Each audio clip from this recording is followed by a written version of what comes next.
Hello ನಮಸ್ಕಾರ, ಹೇಗಿದ್ದೀರಿ? ಸಣ್ಣ ವಿರಾಮದ ಬಳಿಕ welcome to news punch. Dasara ಸಂಭ್ರಮ, ಹಬ್ಬದ ಸಂಭ್ರಮದ ಮಧ್ಯದಲ್ಲಿ ನಮ್ಮ ಸುದ್ದಿಯ ವಿಶ್ಲೇಷಣೆಯನ್ನು ಯಾಕೆ ನಿಮ್ಮ ಮನಸ್ಸಿಗೆ, ನಿಮ್ಮ ತಲೆಗೆ ತುರುಕುದು ಅಂತ ಒಂದು ಸಣ್ಣ ವಿರಾಮ ತಗೊಂಡಿದ್ವಿ. ಈಗ ವಿರಾಮದ ಬಳಿಕ ಮತ್ತೆ ನಿಮ್ಮ ಮುಂದೆ ಹಾಜರಾಗಿದ್ದೇವೆ. ಸುದ್ದಿಯ ವಿಶ್ಲೇಷಣೆ, ವಾರದ ಬೆಳವಣಿಗೆ ಏನಿರುತ್ತೆ ಅದರ ವಿಶ್ಲೇಷಣೆ ಮುಂದುವರಿಯುತ್ತೆ.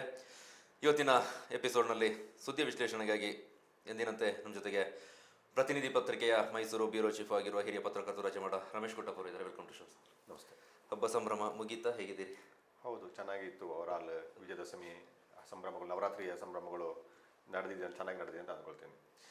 ವೀಕ್ಷಕರೇ, ಗೊತ್ತೇ ಇದೆ, ದಸರಾ ಕಳೆದ ನಂತರದಲ್ಲಿ ಬಹುಶಃ ಈ ಹಿಂದೆ ಇಷ್ಟರ ಮಟ್ಟಿಗೆ ಮಡಿಕೇರಿ ದಸರಾದ ವಿಚಾರ ಚರ್ಚೆ ಆಗಿತ್ತೋ ಗೊತ್ತಿಲ್ಲ ಜನವಲಯದಲ್ಲಿ. ಆದರೆ ಈ ಬಾರಿ ಬೇರೆ ಬೇರೆ ವಿಚಾರದಲ್ಲಿ, ಬೇರೆ ಬೇರೆ ಆಯಾಮದಲ್ಲಿ ಚರ್ಚೆ ಆಗ್ತಾ ಇದೆ. ಎಲ್ಲದರ ಬಗ್ಗೆ ಮಾತಾಡ್ತೇವೆ. ಮೊದಲಿಗೆ ನಾವು ಹೆಚ್ಚು ತಾಪ ಏರಿಸಿಕೊಂಡು ಚರ್ಚೆಯಲ್ಲಿರುವಂತಹ ದಶಮಂಟಪ ತೀರ್ಪುಗಾರಿಕೆ ವಿಚಾರ.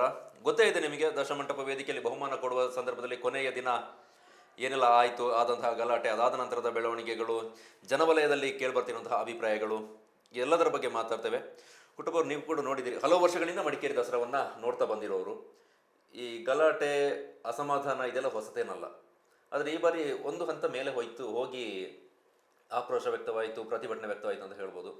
ಎಲ್ಲ ಬೆಳವಣಿಗೆ ನೋಡಿದಾಗ ಬೇರೆ ಬೇರೆ ರೀತಿಯಲ್ಲಿ ನಾವು ಚರ್ಚೆ ಮಾಡ್ತೀವಿ. ಒಂದು, ಈ ತೀರ್ಪುಗಾರಿಕೆ ಬೇಕಾ, ಮುಖ್ಯವಾಗಿ. ಮತ್ತೊಂದು, ಜನೋತ್ಸವ ದಸರಾ ಅಂತ ನಾವು ಆಚರಣೆ ಮಾಡ್ತೇವೆ. ಆದರೆ ಜನರ ಉತ್ಸವವಾಗಿ ಆಗ್ತಾ ಇದೆಯಾ ಇತ್ತೀಚಿನ ದಿನಗಳಲ್ಲಿ? ಈ ಹಿಂದಿನ ಸಂಭ್ರಮ ಬೇರೆ, ಈಗಿನದ್ದೇ ಬೇರೆ ರೀತಿಯಲ್ಲಿ ಸಾಗ್ತಾ ಇದೆ. ಯಾವ ರೀತಿ ಇದನ್ನು ವಿಶ್ಲೇಷಣೆ ಮಾಡ್ಬೋದು ಅಂತ?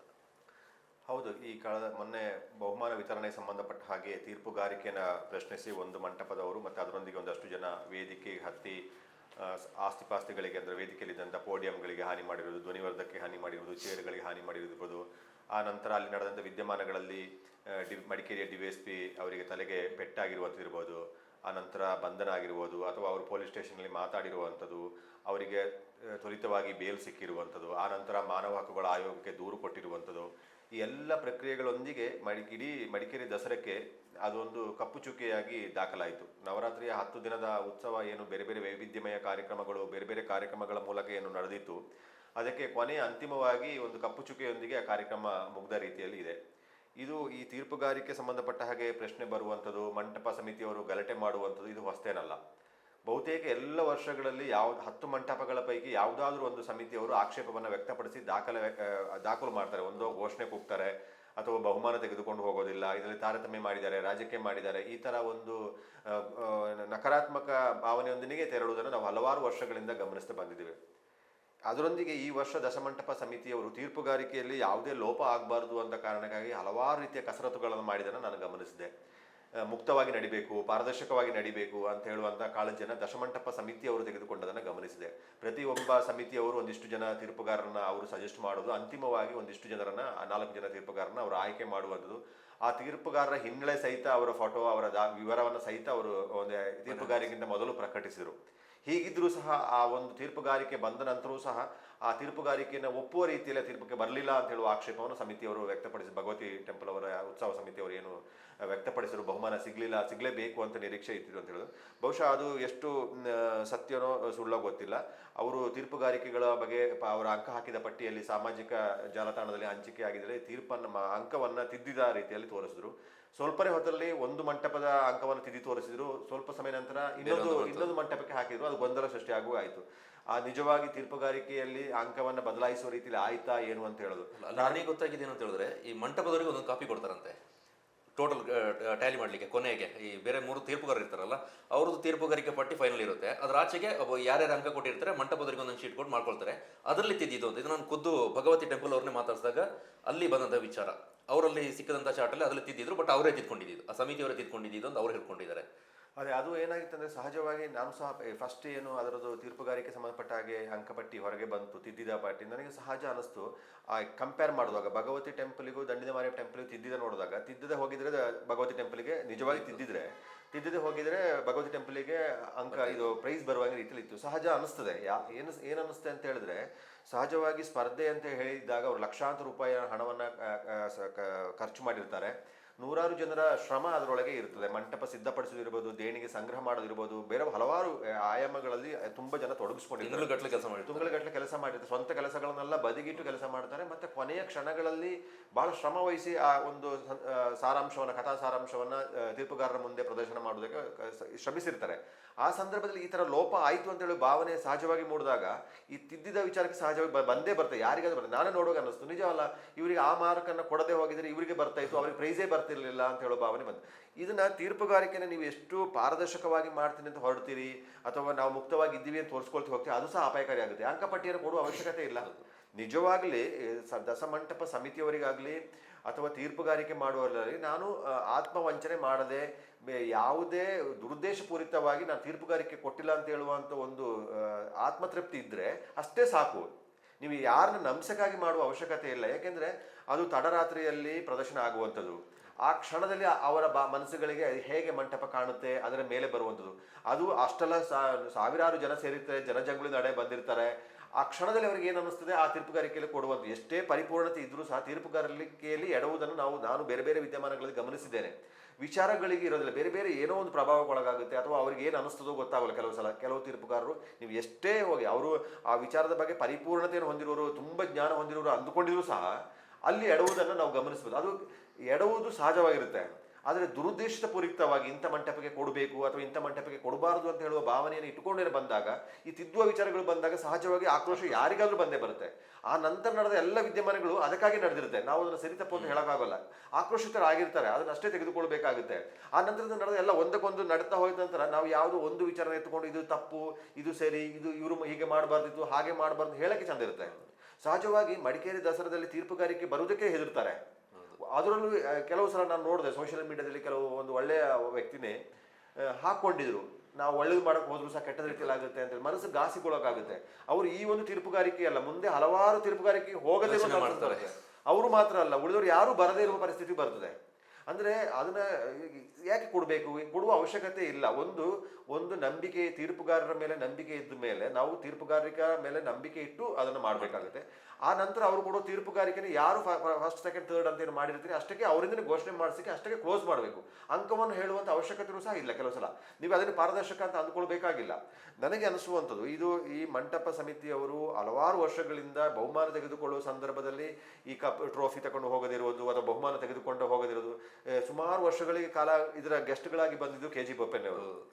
ಅವ್ರ ಪಾಪ ಮಡಿಕೇರಿಯಲ್ಲಿ ಸಿಗುವಂಥವ್ರು, ಬೆಳಿಗ್ಗೆ ಅವರೇ ಗೆಸ್ಟ್ ಆಗಿ ಸಿಗೋದು, ಯಾರು ಮಿನಿಸ್ಟ್ರುಗಳು ಇರಲ್ಲ, ಬೇರೆ ಯಾರು ಇರಲ್ಲ, ಅವರೊಬ್ಬರು ಎಲ್ಲ ಅವರ ಮುಂದೆ ಎಲ್ಲಾ ಸಂದರ್ಭದಲ್ಲಿ ಬಂದು ಈ ಪ್ರತಿಭಟನೆ ಮಾಡ್ಕೊಂಡು ಹೋಗಿದೆ. ಹೆಚ್ಚು ಪ್ರತಿಭಟನೆ ದಾಖಲಾಗಿದ್ದು ಅಥವಾ ಈ ತರ ಆಕ್ಷೇಪ ವ್ಯಕ್ತಪಡಿಸಿದ್ರು ಅವರೇ ಖುದ್ದು ಸಾಕ್ಷಿಯಾಗಿದ್ದಾರೆ. ಎಲ್ಲ ಕಾಲಘಟ್ಟಗಳಲ್ಲಿ, ಬಹುತೇಕ ವರ್ಷದ ಕಾಲಘಟ್ಟಗಳಲ್ಲಿ ಬಹುಮಾನ ಕೊಡೋದಕ್ಕೆ ಅವರೇ ಸಾಕ್ಷಿಯಾಗಿದ್ದವರು. ಈ ಸಮಿತಿಗಳ ಅಸಮಾಧಾನವನ್ನ ಅವರು ಖುದ್ದು ಗಮನಿಸ್ತಾ ಬಂದವರು. ಅವ್ರಿಗೆ ಏನು ಅನಿಸ್ತದೆ ನನಗೆ ಅನಿಸ್ತದೆ, ಯೋಚನೆ ಮಾಡಬೇಕಾಗುತ್ತೆ. ನನಗೆ ಅನಿಸುವಂಥದ್ದು ಒಂದು ತೀರ್ಪುಗಾರಿಕೆ ಸಂಬಂಧಪಟ್ಟ ಹಾಗೆ ಆಕ್ಷೇಪ ವ್ಯಕ್ತ ಆಗ್ತಿರುವಂತೂ ನಾವು ಗಮನಿಸಬಹುದು. ಇನ್ನೊಂದು, ಮೈಸೂರು ದಸರಾ, ಜಂಬೂ ಸವಾರಿ, ಅರಮನೆ, ರಾಜ ವೈಭವ ಈ ತರ ಕಾರಣಕ್ಕಾಗಿ ಮೈಸೂರು ದಸರಾ ವಿಶ್ವವಿಖ್ಯಾತಿಯನ್ನು ಹೊಂದಿರುತ್ತದೆ. ಜನೋತ್ಸವವಾಗಿ ಮತ್ತೆ ದಶಮಂಟಪಗಳ ಶೋಭಾಯಾತ್ರೆ ಏನು ನಡೀತದೆ, ರಾತ್ರಿ ಹೊತ್ತು ನಡೆಯುವಂಥ ಶೋಭಾಯಾತ್ರೆ ನಡೀತದೆ, ವಿಜಯದಶಮಿ ದಿನ ರಾತ್ರಿ ನಡೆಯುವಂಥ ಶೋಭಾಯಾತ್ರೆ ಕಾರಣಕ್ಕಾಗಿ ಮಡಿಕೇರಿ ದಸರಾ ಪ್ರಖ್ಯಾತಿ ಹೊಂದಿದೆ. ಮೊದಲು ಮಡಿಕೇರಿ ದಸರಾವನ್ನ ಪ್ರಾರಂಭವಾಗಿದ್ದು ಕರಗೋತ್ಸವದ ಮೂಲಕ. ಮಡಿಕೇರಿ ದಸರಾ ಧಾರ್ಮಿಕ ಟಚ್ ಒಂದಿಗೆ ಈ ದಸರಾ ಸ್ಟಾರ್ಟ್ ಆಗುತ್ತೆ. ಆ ನಂತರ ರಾಜಸ್ಥಾನ ಮೂಲದವರು ಏನು ಮಂಟಪ ಕಲಾಕೃತಿಯ ಮೆರವಣಿಗೆಯನ್ನು ಪ್ರಾರಂಭಿಸ್ತಾರೆ. ಆ ಮೂಲಕ ಮಡಿಕೇರಿ ದಸರಾನು ಪ್ರಾರಂಭ ಆಗುತ್ತೆ. ಮೈಸೂರು ವಿಶ್ವವಿಖ್ಯಾತಿಯನ್ನು ಪಡೆದರೆ ರಾಷ್ಟ್ರ ಮಟ್ಟದಲ್ಲಿ ಅಥವಾ ರಾಜ್ಯ ಮಟ್ಟದಲ್ಲಿ ಮಡಿಕೇರಿ ದಸರಾ ತನ್ನದೇ ಆದಂಥ ಹೆಸರನ್ನು ಪಡ್ಕೊಂಡಿರುವಂಥದ್ದು ಈ ಮೈನ್ ಆಗಿ ದಶಮಂಟಪಗಳ ಶೋಭಾಯಾತ್ರೆ ಕಾರಣಕ್ಕಾಗಿ. ಅದು ಬೆಳಿಗ್ಗೆ ಸಂಜೆ ಪ್ರಾರಂಭವಾಗಿ ಬೆಳಿಗ್ಗೆವರೆಗೆ ನಡೆಯುವಂಥ ಶೋಭಾಯಾತ್ರೆಯನ್ನು ನೋಡೋದಕ್ಕಾಗಿ ಸಾವಿರಾರು ಜನ ಬೇರೆ ಬೇರೆ ಊರುಗಳಿಂದ ಸಹಜವಾಗಿ ಪ್ರತಿ ವರ್ಷ ಬರ್ತಾರೆ. ಆದರೆ ಆ ಶೋಭಾಯಾತ್ರೆಗಳು ಹೇಗೆ ನಡೀತಾ ಇದೆ, ಅಥವಾ ಅಲ್ಲಿ ಅವರು ಲಕ್ಷಾಂತರ ರೂಪಾಯಿ ವಿನಿಯೋಗಿಸಿ ಒಂದು ಮಂಟಪವನ್ನು ಸಜ್ಜುಗೊಳಿಸಿ ಕಥಾ ಸಾರಾಂಶವನ್ನ, ಐತಿಹಾಸಿಕ ಕಥೆಗಳನ್ನ ನಡೆಸುವಂಥ ಕಸರತ್ತುಗಳು ಎಲ್ಲವೂ ಆಗುತ್ತೆ. ಇದರ ಪರಿಣಾಮ ಏನಾಗುತ್ತೆ ಅಂತ ಹೇಳುವಂತ ನಾವು ಯೋಚನೆ ಮಾಡಬೇಕಾಗುತ್ತೆ. ಅವರು ಎಷ್ಟು ತೀರ್ಪುಗಾರರಿಗೆ ಕೊಡುವಂತ ಆಸಕ್ತಿಯಲ್ಲೇ ಕಲಾಕೃತಿಯ ಪ್ರದರ್ಶನವನ್ನ ಸಾರ್ವಜನಿಕರಿಗೆ ಎಷ್ಟು ನೀಡಕ್ಕೆ ಸಾಧ್ಯ ಆಗುತ್ತೆ ಅಂತ ಹೇಳೋದು ಯೋಚನೆ ಮಾಡಬೇಕು. ಪ್ರಥಮವಾಗಿ ಟ್ರಯಲ್ ಆಗಿ ಒಂದೆರಡು ಮಾಡಿ ನಂತರ ತೀರ್ಪುಗಾರರಿಗೆ ಕೊಡುವ ಉತ್ಸಾಹವನ್ನ ಆ ನಂತರ ಅವ್ರು ತೋರಕ್ಕಾಗ್ತಾ, ಕೊನೆ ಪಕ್ಷ ಇನ್ನೊಂದು ತೋರಿಸಿ, ಯಾರು ತೀರ್ಪುಗಾರರಿಗೆ ಆದ ನಂತರ ಇನ್ನೊಂದು ತೋರಿಸಿದ್ರು. ಆ ನಂತರ ಎಲ್ಲ ಕಲಾಕೃತಿಗಳು, ಅದು ಆಕೃತಿಗಳು ಅಲ್ಲೇ ಇರುತ್ತೆ, DJ ಹಾಕಿ ಬಿಟ್ರೆ ಶೋ ಕೊಡಕ್ಕೆ ಹೋಗುವುದಿಲ್ಲ, ಅದು ಸಾಧ್ಯನೂ ಆಗೋದಿಲ್ಲ. ಬೆಳಿಗ್ಗೆ ಹೊತ್ತಿಗೆ ಎಲ್ಲ ದೇವತೆಗಳು, ರಾಕ್ಷಸರು ಅವರವರು ವೆರೈಟಿಯಲ್ಲಿ ಬೇರೆ ಬೇರೆ ಮಲಗಿದಾಗೆ ಬಿದ್ದಿದ್ದಾಗೆ ಇದನ್ನ ನೋಡಬೇಕಾಗುತ್ತೆ. ನಾನು ಹೇಳೋದು ಏನಾದರೂ ಒಂದು ಪ್ರಯೋಜನ ಇರಬೇಕಲ್ಲ. ಏನಾದ್ರು ಅಷ್ಟು ದೊಡ್ಡ ಖರ್ಚು ಮಾಡಿದಾಗ ಒಂದು ಶೋಗಾಗಿ ಅಷ್ಟು ಮಾಡಬೇಕು ಅಂತ ಹೇಳಿದ್ರೆ, ಅಥವಾ ಅದರ ಆಲ್ಟರ್ನೇಟಿವ್ ಏನು ಮಾಡಬೇಕು ಅಂತ ಹೇಳೋದನ್ನು ಸಹ ಯೋಚನೆ ಮಾಡಬೇಕಾಗುತ್ತೆ.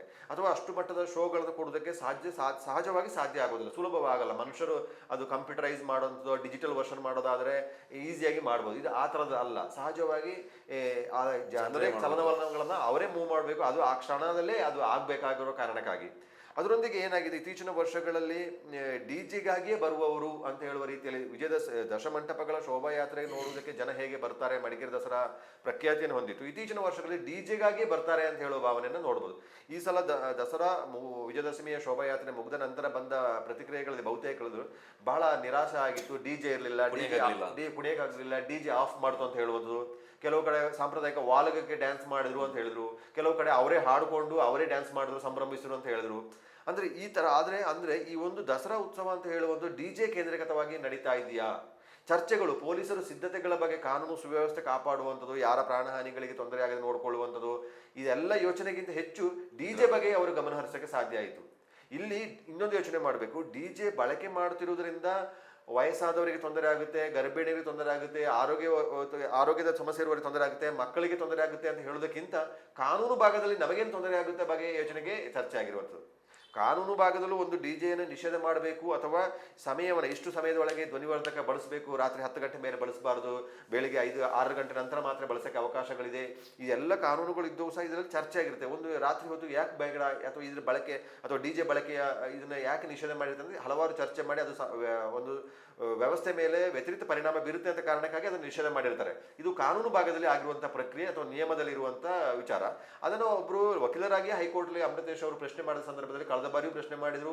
ಆ ಸಂದರ್ಭದಲ್ಲಿ ಒಂದಿಷ್ಟು ಪ್ರಕರಣ ದಾಖಲಾಗಿದ್ರು, ಪೊಲೀಸರು ಎಚ್ಚರಿಕೆ ಕೊಟ್ಟಿದ್ರು. ಅದನ್ನ ಒಂದು ನೇಮ್ ಶೇಕಿಗೆ ಅಷ್ಟೇ, ಅಂದ್ರೆ ಅದನ್ನು ತಡಿಬೇಕು ಅಂತ ಹೇಳೋದಕ್ಕೆ ನಾವು ಕ್ರಮ ತೆಗೆದುಕೊಂಡಿದ್ದೀವಿ ಅಂತ ಬಿಂಬಿಸುವ ರೀತಿಯಲ್ಲಿ ಅಷ್ಟೇ ನಡೀತು. ಈ ಸಲನೂ ತುಂಬಾ ವಾರ್ನಿಂಗ್ ಅನ್ನು ಮಾಡ್ತು. ಅದರೊಂದಿಗೆ ಕೋರ್ಟ್ ಸಹ ಖಡಕ್ ಆಗಿ ಹೇಳ್ತು. ಮತ್ತೆ ಅದಕ್ಕೆ ನೆಕ್ಸ್ಟ್ ಡೇಟ್ ಅನ್ನು ಅಕ್ಟೋಬರ್ 16ಕ್ಕೆ ಡೇಟ್ ಅನ್ನು ಇಟ್ಟು ಅದರ ವರದಿಯನ್ನು ಕೊಡಬೇಕು ಅಂತ ಹೇಳೋದನ್ನ ಡೈರೆಕ್ಷನ್ ಅನ್ನ SP ಗೆ ಸೂಚನೆ ಮಾಡಬೇಕಾಯಿತು. ಅದು ಅವರ ವೃತ್ತಿಗೆ ತೊಂದರೆ ಆಗುವಂತ ಅಪಾಯಕಾರಿ ಸಹ. ಈಗ ಹೈಕೋರ್ಟ್ ಆದೇಶವನ್ನು ಉಲ್ಲಂಘನೆ ಮಾಡಿ ಅಂದ್ರೆ ಕಂಟೆಂಪ್ಟ್ ಆಫ್ ಕೋರ್ಟ್ ಬಂದ್ರೆ ಅವ್ರನ್ನ ಅರೆಸ್ಟ್ ಮಾಡುವ ಚಾನ್ಸಸ್ ಇರುತ್ತದೆ. ಅವರು ಆದೇಶ ಪಾಲನೆ ಮಾಡಿದೆ ಅಂತೇಳಿ ಅವರ ವೃತ್ತಿಗೆ ಕ್ರಮ ತೆಗೆದುಕೊಂಡ್ರೆ ವೃತ್ತಿಗೆ ತೊಂದರೆ ಆಗುವಂತ ಅಪಾಯಕಾರಿ ಇರುತ್ತದೆ.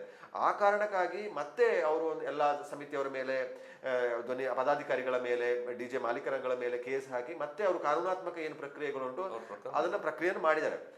ಮತ್ತೆ ಇದನ್ನ ಕೋರ್ಟಲ್ಲಿ ಅಪೀಲ್ ಮಾಡುವಂಥದ್ದು ಅಥವಾ ಪ್ರಶ್ನೆ ಮಾಡುವಂಥದ್ದು, ಕೋರ್ಟಲ್ಲಿ ವಾದಿಸುವುದು, ನಾವು ಬಳಸಿಲ್ಲ ಅದು ಇದು ಅಂತ ಹೇಳೋದು, ಟೆಕ್ನಿಕಲ್ ಆಗಿ ಪಾಸ್ ಆಗುವಂಥ ಎಲ್ಲ ನಡೀತೆ. ಆದರೆ ಇದಕ್ಕೊಂದು ತಾರ್ಕಿಕ ಅಂತ್ಯ ಆಗಲೇಬೇಕು. ನಾವು ಗಣೇಶೋತ್ಸವ ಸಂದರ್ಭದಲ್ಲೂ ಡಿಜೆ ಬಳಕೆಗೆ ಸಂಬಂಧಪಟ್ಟ ಹಾಗೆ ಅಥವಾ ಧ್ವನಿವರ್ಗದ ಅದಕ್ಕೆ ಬಳಕೆಯ ಸಂದರ್ಭದ ಬಗ್ಗೆಯೂ ಚರ್ಚೆ ನಡೀತಿದೆ. ಇದೊಂದು ಸರ್ಕಾರ ಮಧ್ಯಪ್ರವೇಶ ಮಾಡಬೇಕು.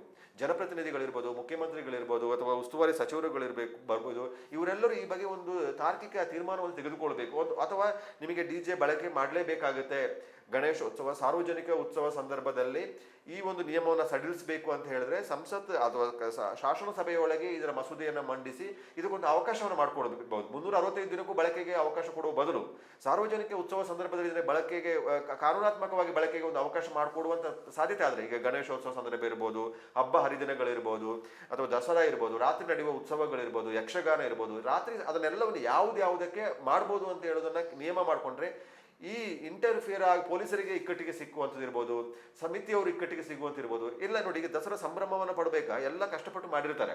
ಈಗ ನೆಕ್ಸ್ಟ್ ನೀಡಿ ಅವರು ಕೋರ್ಟಿಗೆ ಅಲದಾಡೋ ಕೆಲಸ. ಸಮಿತಿಯವರಿಗೆ 62 ಜನರ ಮೇಲೆ ಪ್ರಕರಣ ದಾಖಲಾಗಿದೆ ಅಂತ ಹೇಳಿದ್ರೆ ಅವರು ದಸರಾದ ಜವಾಬ್ದಾರಿಯನ್ನು ಹೊತ್ತುಕೊಂಡು ನಿರ್ವಹಿಸಲಿಕ್ಕೆ ಅವರಿಗೆ ಕೊಟ್ಟ ಕೊಡುಗೆ ಕೇಸ್. ಈ ಕೇಸ್ ಎತ್ತೋದಕ್ಕೆ ಅವರು ಕೋರ್ಟಲ್ಲಿ ಅಲದಾಡಿಕೊಂಡು ಲಾಯರ್ ಇಟ್ಟುಕೊಂಡು ಅವರ ವೈಯಕ್ತಿಕ ಕೆಲಸಗಳನ್ನ ಬದಿಟ್ಟುಕೊಂಡು ಹೋಗ್ಬೇಕಾಗುತ್ತೆ. ಇನ್ನೊಂದು ಇದೇನಾಗುತ್ತೆ ಅಂದ್ರೆ, ಇನ್ನೊಂದು ಸಮಸ್ಯೆ ಏನಂದ್ರೆ, ಕೇಸ್ ಆದರೂ ಸಹ ಪ್ರತಿ ವರ್ಷ ದಸರಾ ಉತ್ಸವ ಸಮಿತಿಗಳು ಬದಲಾಗುತ್ತೆ. ಈಗ ಈ ಹಿಂದಿನ ವರ್ಷ ಕೇಸ್ ಆದವರು ಈ ವರ್ಷ ಇರೋಲ್ಲ, ಅವ್ರ ಕಮಿಟಿಲಿ ಅವ್ರು ಇರೋಲ್ಲ. ಈ ಸಲ ಹೊಸಬ್ರು ಬಂದಿರ್ತಾರೆ, ಇವರಿಗೆ ಕೇಸ್ ಆಯ್ತು, ಮತ್ತೆ ಇನ್ನೊಬ್ರು ಹೊಸಬ್ರು ಬರ್ತಾರೆ ಮುಂದಿನ ವರ್ಷ. ಈ ತಪ್ಪುಗಳಿಂದ ಪಾಠ ಕಲಿಯಕ್ಕೆ ಸಾಧ್ಯ ಆಗ್ತಿಲ್ಲ ಅಂತ. ದಸರಾಗಳಲ್ಲಿ ಏನಾಗ್ತಿದೆ ಅಂದ್ರೆ, ಏನ್ ತಪ್ಪುಗಳನ್ನಾಗಿರುತ್ತೆ ಅದನ್ನು ಸರಿಪಡಿಸ್ಕೊಳ್ಬೇಕು ಅಂತ ಹೇಳಿ ಅವರೇ ಇದ್ರೆ ಅದು ಆಗದಾಗಿ ನೋಡ್ಕೊಳ್ತಾರೆ. ಈ ಸಲ ಏನ್ ಕೇಸ್ ಆಗಿದೆ, ಮುಂದಿನ ಅವರೇ ಕಮಿಟಿಲಿ ಇದ್ರೆ 100% ಅವರು ಡಿಜೆ ಬೇಡ ಅಂತ ಹೇಳ್ತಾರೆ. ಬಳಸಿದ್ರೆ ಕೇಸ್ ಆಗುತ್ತೆ, ಅವರೇ ಪ್ರಬಲವಾಗಿ ವಾದಿಸ್ತಾರೆ. ಪೊಲೀಸರು ಹೇಳ್ಬೇಕಾದ ಅವಶ್ಯಕತೆ ಇರಲ್ಲ, ಡಿಜೆ ಬುಕ್ಕೇ ಮಾಡೋದಿಲ್ಲ. ಆದ್ರೆ ಏನಾಗುತ್ತೆ, ಹೊಸಬ್ರು ಬರ್ತಾರೆ, ನೀವು ಹಿಂದೆ ಮಾಡಿದ್ರೆ ಏನಾಗುತ್ತೆ ನೋಡೋ, ಏನಾಗುತ್ತೆ ಜೋಶಲ್ಲಿ ಹೋಗುತ್ತೆ. ಅಂತಿಮವಾಗಿ ಏನಾಗುತ್ತೆ ಅಂದ್ರೆ, ರಾಜ್ಯಕ್ಕೆ ಪ್ರಭಾವ ಇದ್ರೊಳಗೆ ನಡೀತದೆ. ಕಾನೂನಾತ್ಮಕವಾಗಿ ಅವ್ರನ್ನ ಹೇಗೆ ರಕ್ಷಣೆ ಮಾಡಬೇಕು ಅಂತ ಹೇಳೋದು ಎಲ್ಲಾ ರೀತಿಯ ನಡೀತದೆ. ಕೊನೆಗೆ ಏನಾಗುತ್ತೆ, ಇದೊಂದು ಫಲಿತಾಂಶ ನಮಗೆ ಈಗ ಆಚೆ ವರ್ಷ ಆದ ಪ್ರಕರಣದಲ್ಲಿ ಏನಾಯ್ತು, ತೀರ್ಪು ಬಂತ ಏನಾದ್ರು? ಈ ಕಳೆದ ವರ್ಷದ ಆಗಿದೆ ಏನಾದ್ರು ಕ್ರಮ ಆಯ್ತಾ? ಈ ವರ್ಷ ಏನಾದ್ರು ಮುಂದೆ ಆಗುತ್ತಾ? ಏನೂ ಆಗಿರೋದಿಲ್ಲ, ಏನು ಆಗಿದೆ ಅಂತ ಯಾರಿಗೂ ಗೊತ್ತೂ ಆಗೋಲ್ಲ. ಹಾಗೇನಾಗುತ್ತೆ, ಮುಂದೆ ಬರುವವನಿಗೆ ಅವ್ರದ್ದೆಲ್ಲವೂ ಆಗಿ ನಂದು ನಡೀತೀನಿ ನೋಡುವ, ನಾನು ಕೇಸ್ ಫೇಸ್ ಮಾಡ್ತೀನಿ, ಪ್ರಾರಂಭದ ಉತ್ಸಾಹದಲ್ಲಿ ಕೇಸ್ ಆದ್ರೆ ಆಗಲಿ, ನಾನನ್ನು ಫೇಸ್ ಮಾಡ್ತೀನಿ ಅಂತ ಹೇಳ್ತಾರೆ. ಮತ್ತೆ ಅನುಭವಿಸಕ್ಕೆ ಹೋದಾಗ ಕೋರ್ಟ್ ಅಂತಾಗ ಈ ಅಕ್ಕಪಕ್ಕದಲ್ಲಿರೋರು ಯಾರು ಇಲ್ಲ, ಅವರೇ ಹೋಗ್ಬೇಕಾಗುತ್ತೆ, ಅವರೇ ಸಫರ್ ಆಗಬೇಕಾಗುತ್ತೆ. ಆ ನಂತರದ್ದು ಗೊಂದಲ ಆಗುತ್ತೆ. ಈ ಡಿಜೆಗೆ ಸಂಬಂಧಪಟ್ಟ ಹಾಗೆ ಏನು ಚರ್ಚೆಗಳು ನಡೆದಿದೆ ಅದಕ್ಕೆ ತಾರ್ಕಿಕ ಅಂತ್ಯವನ್ನು ಸರ್ಕಾರ ತೀರ್ಮಾನ ತೆಗೆದುಕೊಳ್ಳಲೇಬೇಕು. ನ್ಯಾಯಾಲಯದ ನೀತಿ ನಿಯಮದ ಪ್ರಕಾರ, ಕಾನೂನಿನ ಪ್ರಕಾರ ಅದು ತೀರ್ಪು ಕೊಡುತ್ತೆ, ಅದೊಂದು ಭಾಗ ಅದು ಇದೆ. ಆದರೆ ಸಾರ್ವಜನಿಕ ಉದ್ದೇಶ, ನಾವೆಲ್ಲ ಏನೇ ಕಾನೂನು ಮಾಡಲಿ, ಏನೇ ತೀರ್ಪುಗಳು ಬರಲಿ, ಅದೆಲ್ಲವೂ ಸಾರ್ವಜನಿಕ ಹಿತಾಸಕ್ತಿಗೆ ಇರುವುದನ್ನು ನಾವು ಗಮನಿಸಬೇಕಾಗುತ್ತೆ. ಸಾರ್ವಜನಿಕ ಹಿತಾಸಕ್ತಿಗೆ ವಿರುದ್ಧವಾದಂಥ ಯಾವುದೇ ಕಾನೂನನ್ನು ರೂಪಿಸಕ್ಕೆ ಸಾಧ್ಯವಾಗೋದಿಲ್ಲ. ಅದು ಇದ್ರೂ ಸಹ ಅದನ್ನು ತೆಗೆದುಹಾಕುವಂಥ ಪ್ರಕ್ರಿಯೆಗಳು ನಡೆಯಲೇಬೇಕಾಗುತ್ತೆ. ಜನರ ಹಿತಾಸಕ್ತಿಯನ್ನು ಮುಖ್ಯ ಆಗಿರೋ ಕಾರಣಕ್ಕಾಗಿ ನೀವು ಎಷ್ಟೇ ಆರೋಗ್ಯದ ವಿಚಾರಕ್ಕೆ ಸಂಬಂಧಪಟ್ಟಾಗ ಎಷ್ಟೇ ಮನವರಿಕೆ ಮಾಡಿ, ಎಷ್ಟೇ ಜಾಗೃತಿ ಮಾಡಿ, ಯಾರೂ ಎಚ್ಚೆತ್ತುಕೊಳ್ಳೋದಿಲ್ಲ. ವೈಯಕ್ತಿಕವಾಗಿ ಅವರೇ ಸಮಸ್ಯೆ ಆದಾಗ ಹೌದು ಅಂತ ಅನಿಸ್ತದೆ. ಈಗ ಹಲವಾರು ಬಿಲ್ಡಿಂಗ್ಗಳಲ್ಲಿ ನೋಡಿ ನಾನು ಗಮನಿಸಿದ್ದೇನೆ, ಡಿಜೆ ಆಗುವಾಗ ರಿಫ್ಲೆಕ್ಟ್ ಆಗಿ ಸೌಂಡ್ ಡಗ್ ಡಗ್ ಡಗ್ ಅಂತ ಕಿಟಕಿಗಳ ಗ್ಲಾಸ್ಗಳು ಹೊಡೆಯುವಂಥದ್ದು ಸೌಂಡ್ ಕೇಳುತ್ತೆ. ಆವಾಗ ಅವರಿಗೆ ಇರಿಟೇಷನ್ ಆಗುತ್ತೆ. ನಿಮಗೆ ಹದಿಹರೆಯದೇ ಇರುವ ಸಮಯದಲ್ಲಿ ಏನು ಅನಿಸೋದಿಲ್ಲ, ಬಿಸಿ ರಕ್ತ ಇರುವ ಸಂದರ್ಭದಲ್ಲಿ ಕಲ್ಲನ್ನೇ ತಿಂದು ಅರಗಿಸುವಂತ ಉತ್ಸಾಹ ಇರ್ತದೆ, ಅವಾಗ ಏನು ಅನಿಸೋದಿಲ್ಲ. ಸ್ವಲ್ಪ ಶಕ್ತಿ ಕುಂದಿದ ನಂತರ ಎಲ್ಲ ವ್ಯತಿರಿಕ್ತ ಪರಿಣಾಮಗಳು ದೇಹಕ್ಕೆ ಅನಿಸ್ತದೆ, ಇರಿಟೇಷನ್ ಆಗಿ ಸ್ಟಾರ್ಟ್ ಆಗುತ್ತೆ, ಸೌಂಡೇ ಇರಿಟೇಟ್ ಆಗಿ ಸ್ಟಾರ್ಟ್ ಆಗುತ್ತೆ, ಸಂಭ್ರಮ ಪಡಕ್ಕೆ ಆಗೋದಿಲ್ಲ.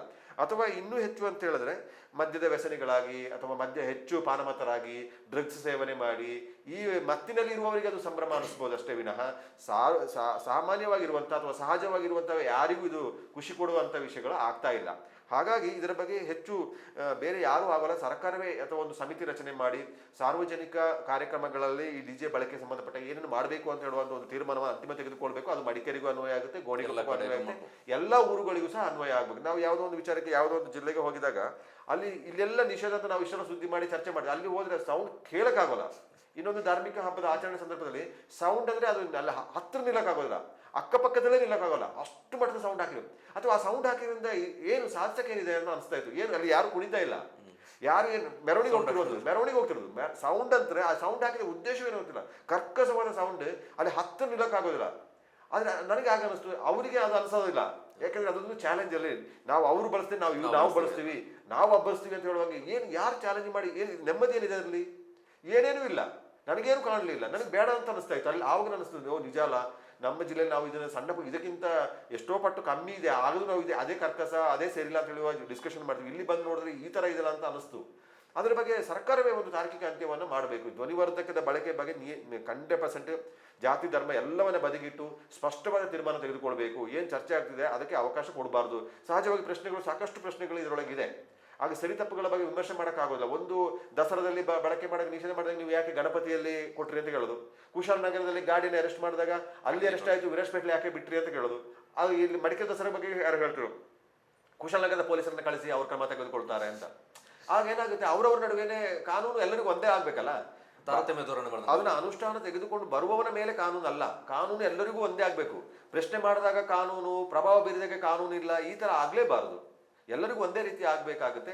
ಅದರ ಬಗ್ಗೆ ಯೋಚನೆ ಸಹ ಮಾಡಬೇಕಾಗುತ್ತೆ. ಅದರೊಂದಿಗೆ ನನಗೆ ಅನಿಸುವಂಥದ್ದು, ಈ ತೀರ್ಪುಗಾರಿಕೆಯ ಬಗ್ಗೆ ಯಾರಿಗೂ ಒಪ್ಪಿಗೆ ಆಗದಿರೋ ಕಾರಣಕ್ಕೆ ಹಲವಾರು ಆ ಬಹುಮಾನವನ್ನು ಎಸೆದು ಹೋಗುವಂಥದ್ದು, ಘೋಷಣೆ ಹೋಗಿ ಹೋಗುವಂಥದ್ದು, ದಶಮಂಟಪ ಸಮಿತಿಯನ್ನೇ ವಿಸರ್ಜನೆ ಮಾಡಿ ಅಂತ ಹೇಳುವುದು, ನಮ್ಮನ್ನು ಬೇಕಾದರೆ ಬಹಿಷ್ಕಾರ ಮಾಡಿ ಅಂತ ಹೇಳುವುದು, ಈ ಸವಾಲುಗಳು ಹಾಕೋದು, ಪೋಡಿಯಮನ್ನು ಎಳೆದು ಬಿಸಾಕೋದು, ಇದರ ಬದಲು ಸ್ಪರ್ಧೆಯನ್ನೇ ರದ್ದುಪಡಿಸುವಂಥದ್ದು ಒಳ್ಳೆಯದಂತ ಅನಿಸ್ತದೆ. ನಿಮಗೆ ಎಷ್ಟೇ ಏನೇ ಪಾರದರ್ಶಕ ಮಾಡಿ ಮುಕ್ತವಾಗಿ ಮಾಡಿ ಸಮಾಧಾನ ಪಡಿಸೋಕ್ಕೆ ಸಾಧ್ಯ ಆಗೋದಿಲ್ಲ. ಸಾರ್ವಜನಿಕರು ಸಹ ಕೆಲವರು ಗಮನಿಸಿರ್ತಾರೆ, ಮಂಟಪಗಳನ್ನು ಗಮನಿಸಿದ್ರೆ ಒಬ್ಬೊಬ್ಬರಿಗೆ ಒಂದೊಂದು ಖುಷಿಯಾಗಿ ಅನಿಸ್ತದೆ. ಕೆಲವರಿಗೆ ಕಥೆ ಇಷ್ಟ ಆಗಿರ್ಬೋದು, ಕೆಲವರಿಗೆ ಅಲ್ಲಿರುವ ಎಫೆಕ್ಟ್ಗಳು ಖುಷಿ ಆಗಿರ್ಬೋದು, ಧ್ವನಿ ಬೆಳಕು ಬಗ್ಗೆ ಖುಷಿ ಆಗಿರ್ಬೋದು, ಅಥವಾ ಅಲ್ಲಿರುವ ಅದನ್ನು ಪ್ರಸ್ತುತಪಡಿಸುವ ರೀತಿ ಖುಷಿ ಆಗಿರ್ಬೋದು. ಒಬ್ಬೊಬ್ಬರಿಗೆ ಯಾವುದು ಅಂತ ಮನಸ್ಥಿತಿಗಳ ಮೇಲೆ ಹೋಗುತ್ತೆ. ಆ ಮನಸ್ಥಿತಿಗಳ ಮೇಲೆ ಇದನ್ನು ನನಗೆ ಯಾಕೆ ಅನಿಸ್ತು ಅಂತ ಹೇಳಿದ್ರೆ, ನಾನು ಗೋಣಿಕೊಪ್ಪದಲ್ಲಿ ಸ್ತಬ್ಧಚಿತ್ರ ಮೆರವಣಿಗೆಯನ್ನು ಗಮನಿಸಿದೆ. ನಾನು ಈ ಡ್ರಗ್ಸ್ ಬಗ್ಗೆ ಡ್ರಗ್ಸ್ ಮುಕ್ತ ಕೊಡಗು ಮಾಡಬೇಕು ಅಂತ ಅಭಿಯಾನ ಮಾಡ್ತಿದ್ದ ಕಾರಣಕ್ಕಾಗಿ ಬೇರೆ ಬೇರೆಯವರು ಮಾತು ಕೇಳ್ತಾ ಇದ್ದಾಗೆ, ಆ ಸಬ್ಜೆಕ್ಟ್ ಬಗ್ಗೆ ಆಸಕ್ತಿ ವಹಿಸಿದಾಗಿ ಆ ಡ್ರಗ್ಸ್ ಬಗ್ಗೆ ಸ್ತಬ್ಧಚಿತ್ರ ಬಂದಾಗ ನನಗೆ ಅನಿಸ್ತು, ಬಹಳ ಅದ್ಭುತವಾಗಿದೆ, ಬಹಳ ಚೆನ್ನಾಗಿ ಪ್ರಸ್ತುತಪಡಿಸಿದಾರಲ್ಲ ಅಂತ ನಾನು ಯಾರೋ ಸ್ನೇಹಿತರಿಗೆ ಹೇಳಿದೆ, ಇದು ಬಹಳ ಚೆನ್ನಾಗಿದೆ, ಇದಕ್ಕೆ ಪ್ರೈಸ್ ಕೊಡ್ಬೋದು ಅಂತ ಹೇಳಿದ್ರು. ಆಗ ಅವ್ರು ಹೇಳಿದ್ರು, ಇಲ್ಲ, ಇದು ಅದಕ್ಕಿಂತ ಹೆಚ್ಚು ಎಫೆಕ್ಟಿವ್ ಇದರದ್ದು ಸಿಂಧೂರ್, ಆಪರೇಷನ್ ಸಿಂಧೂರ್ ಸಂಬಂಧಪಟ್ಟ ಶಬ್ದ ಚಿತ್ರ ಮಾಡಿದ್ದಾರೆ. ಅಲ್ಲಿ ವಿಮಾನ ಹಾರ್ತಿರುವಂಥದ್ದು ತೋರಿಸಿದ್ದಾರೆ, ಗನ್ ಫೈರ್ ಮಾಡೋದು ತೋರಿಸಿದ್ದಾರೆ. ಆ ಫೈರ್ ಮಾಡೋ ಹೊತ್ತಿಗೆ ಅದು ಅವ್ರ ಇಲ್ಲಿಗೆ ಸತ್ರು ಯೋಧರಿಗೆ ಕಣ್ಣಿಗೆ ಬಿದ್ದು ಅದು ಇದನ್ನು ತೋರಿಸಿದ್ದಾರೆ. ಇಷ್ಟೆಲ್ಲ ಎಫೆಕ್ಟ್ ಆಗಿದೆ ಅಂತ ಹೇಳುದು. ನಾನು ನಿಜವಾಗ್ಲೂ ಮೈಂಡ್ ಸೆಟ್ ಅನ್ನ ಇದು ಯಾವುದು ಡ್ರಗ್ಸ್ ಸಂಬಂಧಪಟ್ಟದೆ ನನ್ನ ಮನಸ್ಸು ಆಸಕ್ತಿ ಇತ್ತು, ಆ ಸಬ್ಜೆಕ್ಟ್ ಇಟ್ಕೊಂಡೆ. ನಾನು ಇಷ್ಟನ್ನ ಆಪರೇಷನ್ ಸಿಂಧೂರ್ ಬಗ್ಗೆ ಸೂಕ್ಷ್ಮವಾಗಿ ಗಮನಿಸಲೇ ಇಲ್ಲ. ಅದರಲ್ಲೂ ಹೇಳಿದ್ರು ಇದನ್ನೆಲ್ಲವನ್ನ ಬಟ್ಟೆಯಲ್ಲಿ ಮಾಡಿದರೆ ಪ್ಲಾಸ್ಟಿಕ್ ಅಲ್ಲಿ ಮಾಡಿದ ಅಂತ ಹೇಳಿದ್ರು ಅವರು. ನಾನು ಇದನ್ನು ಗಮನಿಸಲೇ ಇಲ್ಲ, ಅವ್ರು ಹೇಗೆ ಮಾಡಿದ್ದಾರೆ ಅದೇನು ದೊಡ್ಡ ವಿಚಾರ ಅಲ್ಲ, ಏನೋ ಹೊದಿಕೆ ಹಾಕಿದ್ದಾರೆ, ಒಂದು ವಿಮಾನ ಬಿಟ್ಟಿದ್ದಾರೆ, ಇದೇನು ದೊಡ್ಡ ವಿಚಾರ ಅಂತ ಹೇಳುವಾಗ ಯೋಚನೆ ಮಾಡಿದೆ. ಅಂದ್ರೆ ಮತ್ತೆ ಆಪರೇಷನ್ ಸಿಂಧೂರಕ್ಕೆ ಫಸ್ಟ್ ಪ್ಲೇಸ್ ಬಂತು. ಆಗ ನಾನು ಅಂದುಕೊಂಡೆ ಅದು ನೀನು ಹಗಲು ಹೊತ್ತಿನಲ್ಲಿ ಯೋಚನೆ ಮಾಡುವಾಗ ನಮಗೆ ಯಾವ ವಿಚಾರ ಬಗ್ಗೆ ಆಸಕ್ತಿ ಇರ್ತದೆ ಅದು ಮಹತ್ವ ಅಂತ ಅನಿಸ್ತದೆ. ಇನ್ನೊಂದು ನಾವು ಸೂಕ್ಷ್ಮವಾಗಿ ಗಮನಿಸೋದಿಲ್ಲ, ನಮಗೆ ಬೇಕಾದ ವಿಚಾರಕ್ಕೆ ಬಹಳ ಸೂಕ್ಷ್ಮವಾಗಿ ಗಮನಿಸ್ತೇವೆ. ಸೂಕ್ಷ್ಮವಾಗಿ ಗಮನಿಸಬೇಕಾದ್ರೆ ನಾವು ಸಮರ್ಥನವಾಗ ಪಾಯಿಂಟ್ಗಳು ನಮಗೆ ಅನಿಸ್ತದೆ, ಓ ಇದು ಸರಿ ಸರಿ ಸರಿ ಅಂತ ಅನಿಸ್ಬೋದೆ. ನಾವು ಇನ್ನೊಂದು ಗಮನಿಸೋದಿಲ್ಲ, ಮೇಲ್ಮಟ್ಟಕ್ಕೆ ಮಾತ್ರ ಯೋಚನೆ ಮಾಡಿ ತುಂಬ ಡೆಪ್ತಿಗೆ ಹೋಗೋದಿಲ್ಲ, ಆವಾಗ ಸಹಜವಾಗಿ ನಮಗೆ ಏನು ಅನಿಸೋದಿಲ್ಲ. ಆಗ ನೋಡುಗರ ದೃಷ್ಟಿಕೋನ ಏನಾಗುತ್ತೆ ಅದು ಸಹಜವಾಗಿ ತೀರ್ಪುಗಾರಿಕೆ ಪ್ರಶ್ನೆ ಆಗುತ್ತೆ. ಇದು ಸ್ಪರ್ಧೆ ಮಾಡಿ ಇದರಿಂದ ಯಾವ ಪ್ರಯೋಜನಗಳು ಇಲ್ಲ. ಈ ಸ್ಪರ್ಧೆಗಾಗಿ ನೀವು ಮಂಟಪವನ್ನು ಸಿದ್ಧಪಡಿಸೋದ್ರೆ ಅದರ ಪರಿಣಾಮ ಯಾವುದೂ ಇಲ್ಲ, ಮಾಡದಿದ್ರೂ ಪರವಾಗಿಲ್ಲ. ಈಗ ನೋಡಿ, ನಿಮಗೆ DJ ಇಲ್ಲ ಅಂತ ಹೇಳಿದಾಗ ಇಡೀ ಮಂಟಪದ ಶೋಭಾಯಾತ್ರೆ ಯಂಗ್ಸ್ಟರ್ಸ್ಗಳಿಗೆ ಅದು ಏನು ಪ್ರಯೋಜನ ಇಲ್ಲ ಅಂತ ಹೇಳೋದಾದ್ರೆ ಅವ್ರಿಗೆ ಸಮಾಧಾನ ಪಡಿಸಕ್ಕೆ ನಿಮಗೆ ಸಾಧ್ಯ ಆಗೋದಿಲ್ಲ. ತೀರ್ಪುಗಾರರ ಮುಂದೆ ತೋರಿಸುವ ಪ್ರದರ್ಶನವನ್ನ ಸಾರ್ವಜನಿಕರಿಗೆ ತೋರಿಸಕ್ಕೆ ಅವಕಾಶ ಇಲ್ಲದಿರೋ ಸಂದರ್ಭದಲ್ಲಿ ಅದಕ್ಕಾಗಿ ಅಷ್ಟು ಕಚ್ಚಾಡಿಕೊಳ್ಳುವಂತ, ಜಗಳ ಮಾಡುವಂತ, ಸಂಘರ್ಷ ಮಾಡುವಂತ ಅವಕಾಶ ಕೊಡುವಂತ ಅಗತ್ಯತೆಯೇ ಇಲ್ಲ. ತೀರ್ಪುಗಾರಿಕೆಯಿಂದ ಏನು ಪ್ರಯೋಜನ ಆಗುತ್ತೆ? ಎಷ್ಟು ಬೇಡ, ಅದನ್ನು ಹೊರತುಪಡಿಸಿ ನಮಗೆ ಮಡಿಕೇರಿ ದಸರಾವನ್ನ ಮತ್ತಷ್ಟು ಅಟ್ರಾಕ್ಟ್ ಮಾಡೋದಕ್ಕೆ ಸಾಧ್ಯ ಆಗುತ್ತಾ? ಹೊಸ ಚಿಂತನೆಗಳ ಬಗ್ಗೆ ನಾವು ಯೋಚನೆ ಮಾಡ್ಬೋದಿತ್ತಲ್ಲ. ಹಿಂದೆ ನೋಡಿ ಮಕ್ಕಳ ದಸರಾ ನಡೀತಾ ಇರಲಿಲ್ಲ, ಇವತ್ತು ಮಕ್ಕಳ ದಸರಾಕ್ಕೆ ಮಕ್ಕಳು ಬಹಳ ಉತ್ಸವ ಬರ್ತಾರೆ. ಮಕ್ಕಳ ಸಂತೆಗೆ ಬಹಳ ಅಟ್ರಾಕ್ಟಿವ್ ಆಗುತ್ತೆ. ಅವರು ಮಡಿಕೇರಿ ದಸರಾ ಸಂತೆ ಅಂತ ಹೇಳಿದ್ರೆ ಆ ಉತ್ಪನ್ನಗಳನ್ನ ಕಲೆಕ್ಟ್ ಮಾಡೋದಿರ್ಬೋದು, ಮಾರಾಟ ಇರ್ಬೋದು, ಆ ಮಕ್ಕಳ ಉತ್ಸಾಹ ಇದೆಲ್ಲ ಜೋಶ್, ಅವ್ರ ಪ್ಯಾರೆಂಟ್ಸ್ಗಳು ಇನ್ವಾಲ್ವ್ ಆಗೋದು, ಪ್ಯಾರೆಂಟ್ಸ್ಗಳ ಸಂಬಂಧಿಕರು, ಊರಿನವರು ಒಂದು ಮಗು ಒಂದು ಉತ್ಪನ್ನ ಮಾರಾಟ ಮಾಡ್ತಾರೆ ಅಂತ ಹೇಳಿದ್ರೆ ಅದನ್ನ ಬೇರೆ ಬೇರೆ ಉತ್ಪನ್ನಗಳ ಸಂಗ್ರಹ ಮಾಡೋದಕ್ಕೆ ಇಡೀ ಫ್ಯಾಮಿಲಿಯವರು ಇನ್ವಾಲ್ವ್ ಆಗ್ತಾರೆ. ಊರಿಡೀ ಹೇಳ್ತಿರ್ತಾರೆ ನಮ್ಮ ಈ ಸಂತೆ ಇದೆ ಅಂತ. ಅಂದ್ರೆ ಅದು ಬೇಕಾಗಿರೋದು ಇನ್ವಾಲ್ವ್ಮೆಂಟ್.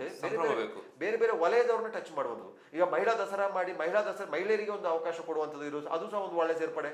ಕಾಫಿ ದಸರಾವನ್ನು ಪ್ರಾರಂಭಿಸಿ ಕೊಡಗಿನ ಜೀವಾಳವಾಗಿರುವಂತಹ ಕಾಫಿ ಉದ್ಯಮದ ಬಗ್ಗೆ ಒಂದು ಫೋಕಸ್ ಆಗುವಂಥದ್ದು, ಅದರ ಬಗ್ಗೆ ಗಮನ ಸೆಳೆಯುವಂಥದ್ದು ಒಂದು ಪ್ರಕ್ರಿಯೆ ಸ್ಟಾರ್ಟ್ ಆಯಿತು. ಅದೇ ರೀತಿ ವೈವಿಧ್ಯಮಯವಾದಂಥ ಕಾರ್ಯಕ್ರಮಗಳನ್ನ ಸೇರಿಕೊಂಡು ಮಡಿಕೇರಿ ದಸರಾವನ್ನು ಮತ್ತಷ್ಟು ಅದ್ದೂರಿಯಾಗಿ ಮಾಡುವ ರೀತಿಯಲ್ಲಿ ಅಥವಾ ಗಮನ ಸೇರಿ ಹೆಚ್ಚು ಜನ ಇನ್ವಾಲ್ವ್ ಆಗುವ ರೀತಿಯಲ್ಲಿ ಯೋಚನೆ ಮಾಡಬೇಕಾಗಿದೆ. ಈಗ ನಾವು ದಶಮಂಟಪಗಳ ಶೋಭಾಯಾತ್ರೆಯೊಂದಿಗೆ ಇದನ್ನ ಬರುವಂಥವ್ರು ಸಂಸಾರ ಸಮೇತ ಬರುವವರಿಗೆ ಸಾಧ್ಯ ಆಗುತ್ತಾ? ಒಂದು ಹೆಣ್ಣು ಮಗುವನ್ನ ಕರ್ಕೊಂಡು ಬರೋಕ್ಕೆ ಸಾಧ್ಯ ಆಗುತ್ತಾ? ಬೇರೆ ಯುವತಿಯರು ಬಂದು ದಸರಾಕ್ಕೆ ಬಂದು ಹೋಗಕ್ಕೆ ಸಾಧ್ಯ ಆಗುತ್ತಾ? ಬರುವವರು ಯಾವ ಭಾವನೆಯೊಂದಿಗೆ ಬರ್ತಾರೆ? ಮಡಿಕೇರಿ ದಸರಾದ ನೈಟ್ ಬರುವಂಥ ಶೋಭಾಯಾತ್ರೆಗೆ ಬರುವಂಥವ್ರು ಯಾವ ಭಾವನೆಯೊಂದಿಗೆ ಬರ್ತಾರೆ? ಬಂದು ಹೋದ ನಂತರ ಅವರು ಯಾವ ಭಾವನೆಯನ್ನ ವ್ಯಕ್ತಪಡಿಸ್ತಾರೆ? ಒಳ್ಳೆಯ ಭಾವನೆಯನ್ನು ವ್ಯಕ್ತಪಡಿಸ್ತಿದ್ದಾರೆ. ಬಹಳ ಬೇಜಾರು ಅನ್ನಿಸ್ತದೆ. ಮಡಿಕೇರಿ ದಸರಾಕ್ಕೆ ಹೇಳಲು ಸಾಧ್ಯವಾಗದ ರೀತಿಯಷ್ಟು ಕಪ್ಪು ಚುಕ್ಕಿಯ ಸಂದೇಶಗಳು ಹೊರಗೆ ಹರಿದಾಡುವ ರೀತಿಯಲ್ಲಿ ನಡೀತಾ ಇದೆ. ಹೆಣ್ಣು ಮಕ್ಕಳು ಬರಕ್ಕೆ ಸಾಧ್ಯ ಆಗೋದಿಲ್ಲ, ಅಥವಾ ಹೆಣ್ಣು ಮಕ್ಕಳನ್ನ ಕೆಟ್ಟದಾಗಿ ನಡ್ಕೊಳ್ಳೋಕ್ಕಾಗಿಯೇ ಇಲ್ಲಿ ಬರುವ ಉದ್ದೇಶದಿಂದ ಬರ್ತಾರೆ ಅಂತ ಹೇಳುವಂಥದ್ದು. ಹಾದಿ ಬೀದಿಯಲ್ಲೆಲ್ಲ ಇದನ್ನು ಈ ರೀತಿಯಲ್ಲಿ ಮಾಡ್ಕೊಂಡು ಹೋಗುವಂಥದ್ದು, ಇದನ್ನು ಯೋಚನೆ ಮಾಡ್ಬೇಕಾದ್ರೆ ನಾವು ಐತಿಹಾಸಿಕ ಉತ್ಸವದ ಮಹತ್ವ ಎಲ್ಲಿ ಹೋಗ್ತದೆ?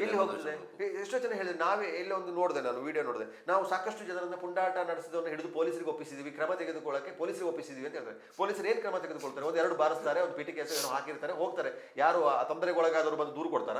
ಈಗ ಯಾರೋ ನೀವು ಬಂದು ಹಿಡ್ಕೊಂಡು ಹೋಗಿ ಕೊಟ್ರೆ ಅವ್ರು ಯಾರಿಗೆ ಏನು ಆಯ್ತು ಅಂತ ಹೇಳುವವರು ಯಾರು? ಸಾಕ್ಷಿ ಯಾರು? ಏನು ಸಾಬೀತುಪಡಿಸಕ್ಕಾಗಲ್ಲ. ಅಷ್ಟು ಅದ್ರ ಹಿಂದೆ ಯಾರು ಹೋಗ್ತಾರೆ? ಸಾಯಿಲಿ ಸಮೂಹ ಅಂತ ಹೇಳಿ ಬಿಟ್ಟುಬಿಡುವಂಥ ಪ್ರಕ್ರಿಯೆಗಳು ಜಾಸ್ತಿ ಆಗ್ತದೆ. ಹಾಗೆ ಇದು ಈ ವರ್ಷದೋ ಹಿಂದಿನ ವರ್ಷದ ಕಥೆ ಅಲ್ಲ. ಮಡಿಕೇರಿ ದಸರಾದ ತುಂಬಾ ಕಾಲಘಟ್ಟಗಳಲ್ಲಿ ಕೆಟ್ಟ ರೀತಿಯಲ್ಲಿ ಅದು ಬಿಂಬಿತ ಆಗಿ ಹೋಗುತ್ತೆ. ಬೇರೆ ಬೇರೆ ಕಾರಣಗಳಿಗೆ ಅಲ್ಲಿ ಆ ಸಮಯದಲ್ಲಿ ಚರ್ಚೆ ಆಗುತ್ತೆ, ಅದು ನಿಂತು ಹೋಗುತ್ತೆ. ಆದರೆ ಒಂದು ಭಾವನೆ ಇದೆಯಲ್ಲ, ಒಂದು ಊರಿನ ಭಾವನೆ ಕೆಟ್ಟದಲ್ಲಿ ಬಿಂಬಿತವಾಗಿರುವಂಥ ಸಹ ಒಳ್ಳೆ ಸಂದೇಶಗಳು ಆಗೋದಿಲ್ಲ. ಅದಕ್ಕೆ ಕಡಿವಾಣ ಆಗಲೇಬೇಕಾಗತ್ತೆ. ಅದನ್ನು ತಡೆಯುವ ನಿಟ್ಟಿನಲ್ಲೂ ಸಹ ಹೆಚ್ಚು ಗಮನವನ್ನು ಹರಿಸಬೇಕಾಗುತ್ತೆ. ಇಡೀ ಸಂಸಾರದವರು ಅಥವಾ ಸಂಸಾರದ ಕುಟುಂಬದ ಸಮೇತವಾಗಿ ಪ್ರತಿಯೊಂದು ಕುಟುಂಬನೂ ಬಂದು ಭಾಗವಹಿಸುವಂಥ ಮುಕ್ತ ವಾತಾವರಣದೊಳಗೆ ಆ ಕಾರ್ಯಕ್ರಮ ನಡೆಯುವಂಗಿರಬೇಕು. ಸಾರ್ವಜನಿಕ ದಸರಾ ಸಾಂಸ್ಕೃತಿಕ ಕಾರ್ಯಕ್ರಮದ ವೀಕ್ಷಣೆ ಸಂಬಂಧಪಟ್ಟದಿರ್ಬೋದು, ಶೋಭಾಯಾತ್ರೆಗೆ ಸಂಬಂಧಪಟ್ಟ ವಿಚಾರಗಳಿರ್ಬೋದು, ಯಾವುದೇ ಕಾರ್ಯಕ್ರಮ ಕೂಡ ಮುಕ್ತವಾಗಿ ನೋಡುವಂಥ ಒಂದು ವಾತಾವರಣ ಸೃಷ್ಟಿ ಆಗಬೇಕು. ಅದನ್ನು ಎಲ್ಲವೂ ಗೊತ್ತಿದ್ದು ಸಹ ಎಲ್ಲರೂ ಇದರ ಬಗ್ಗೆ ಚರ್ಚೆ ಮಾಡ್ತಾರೆ.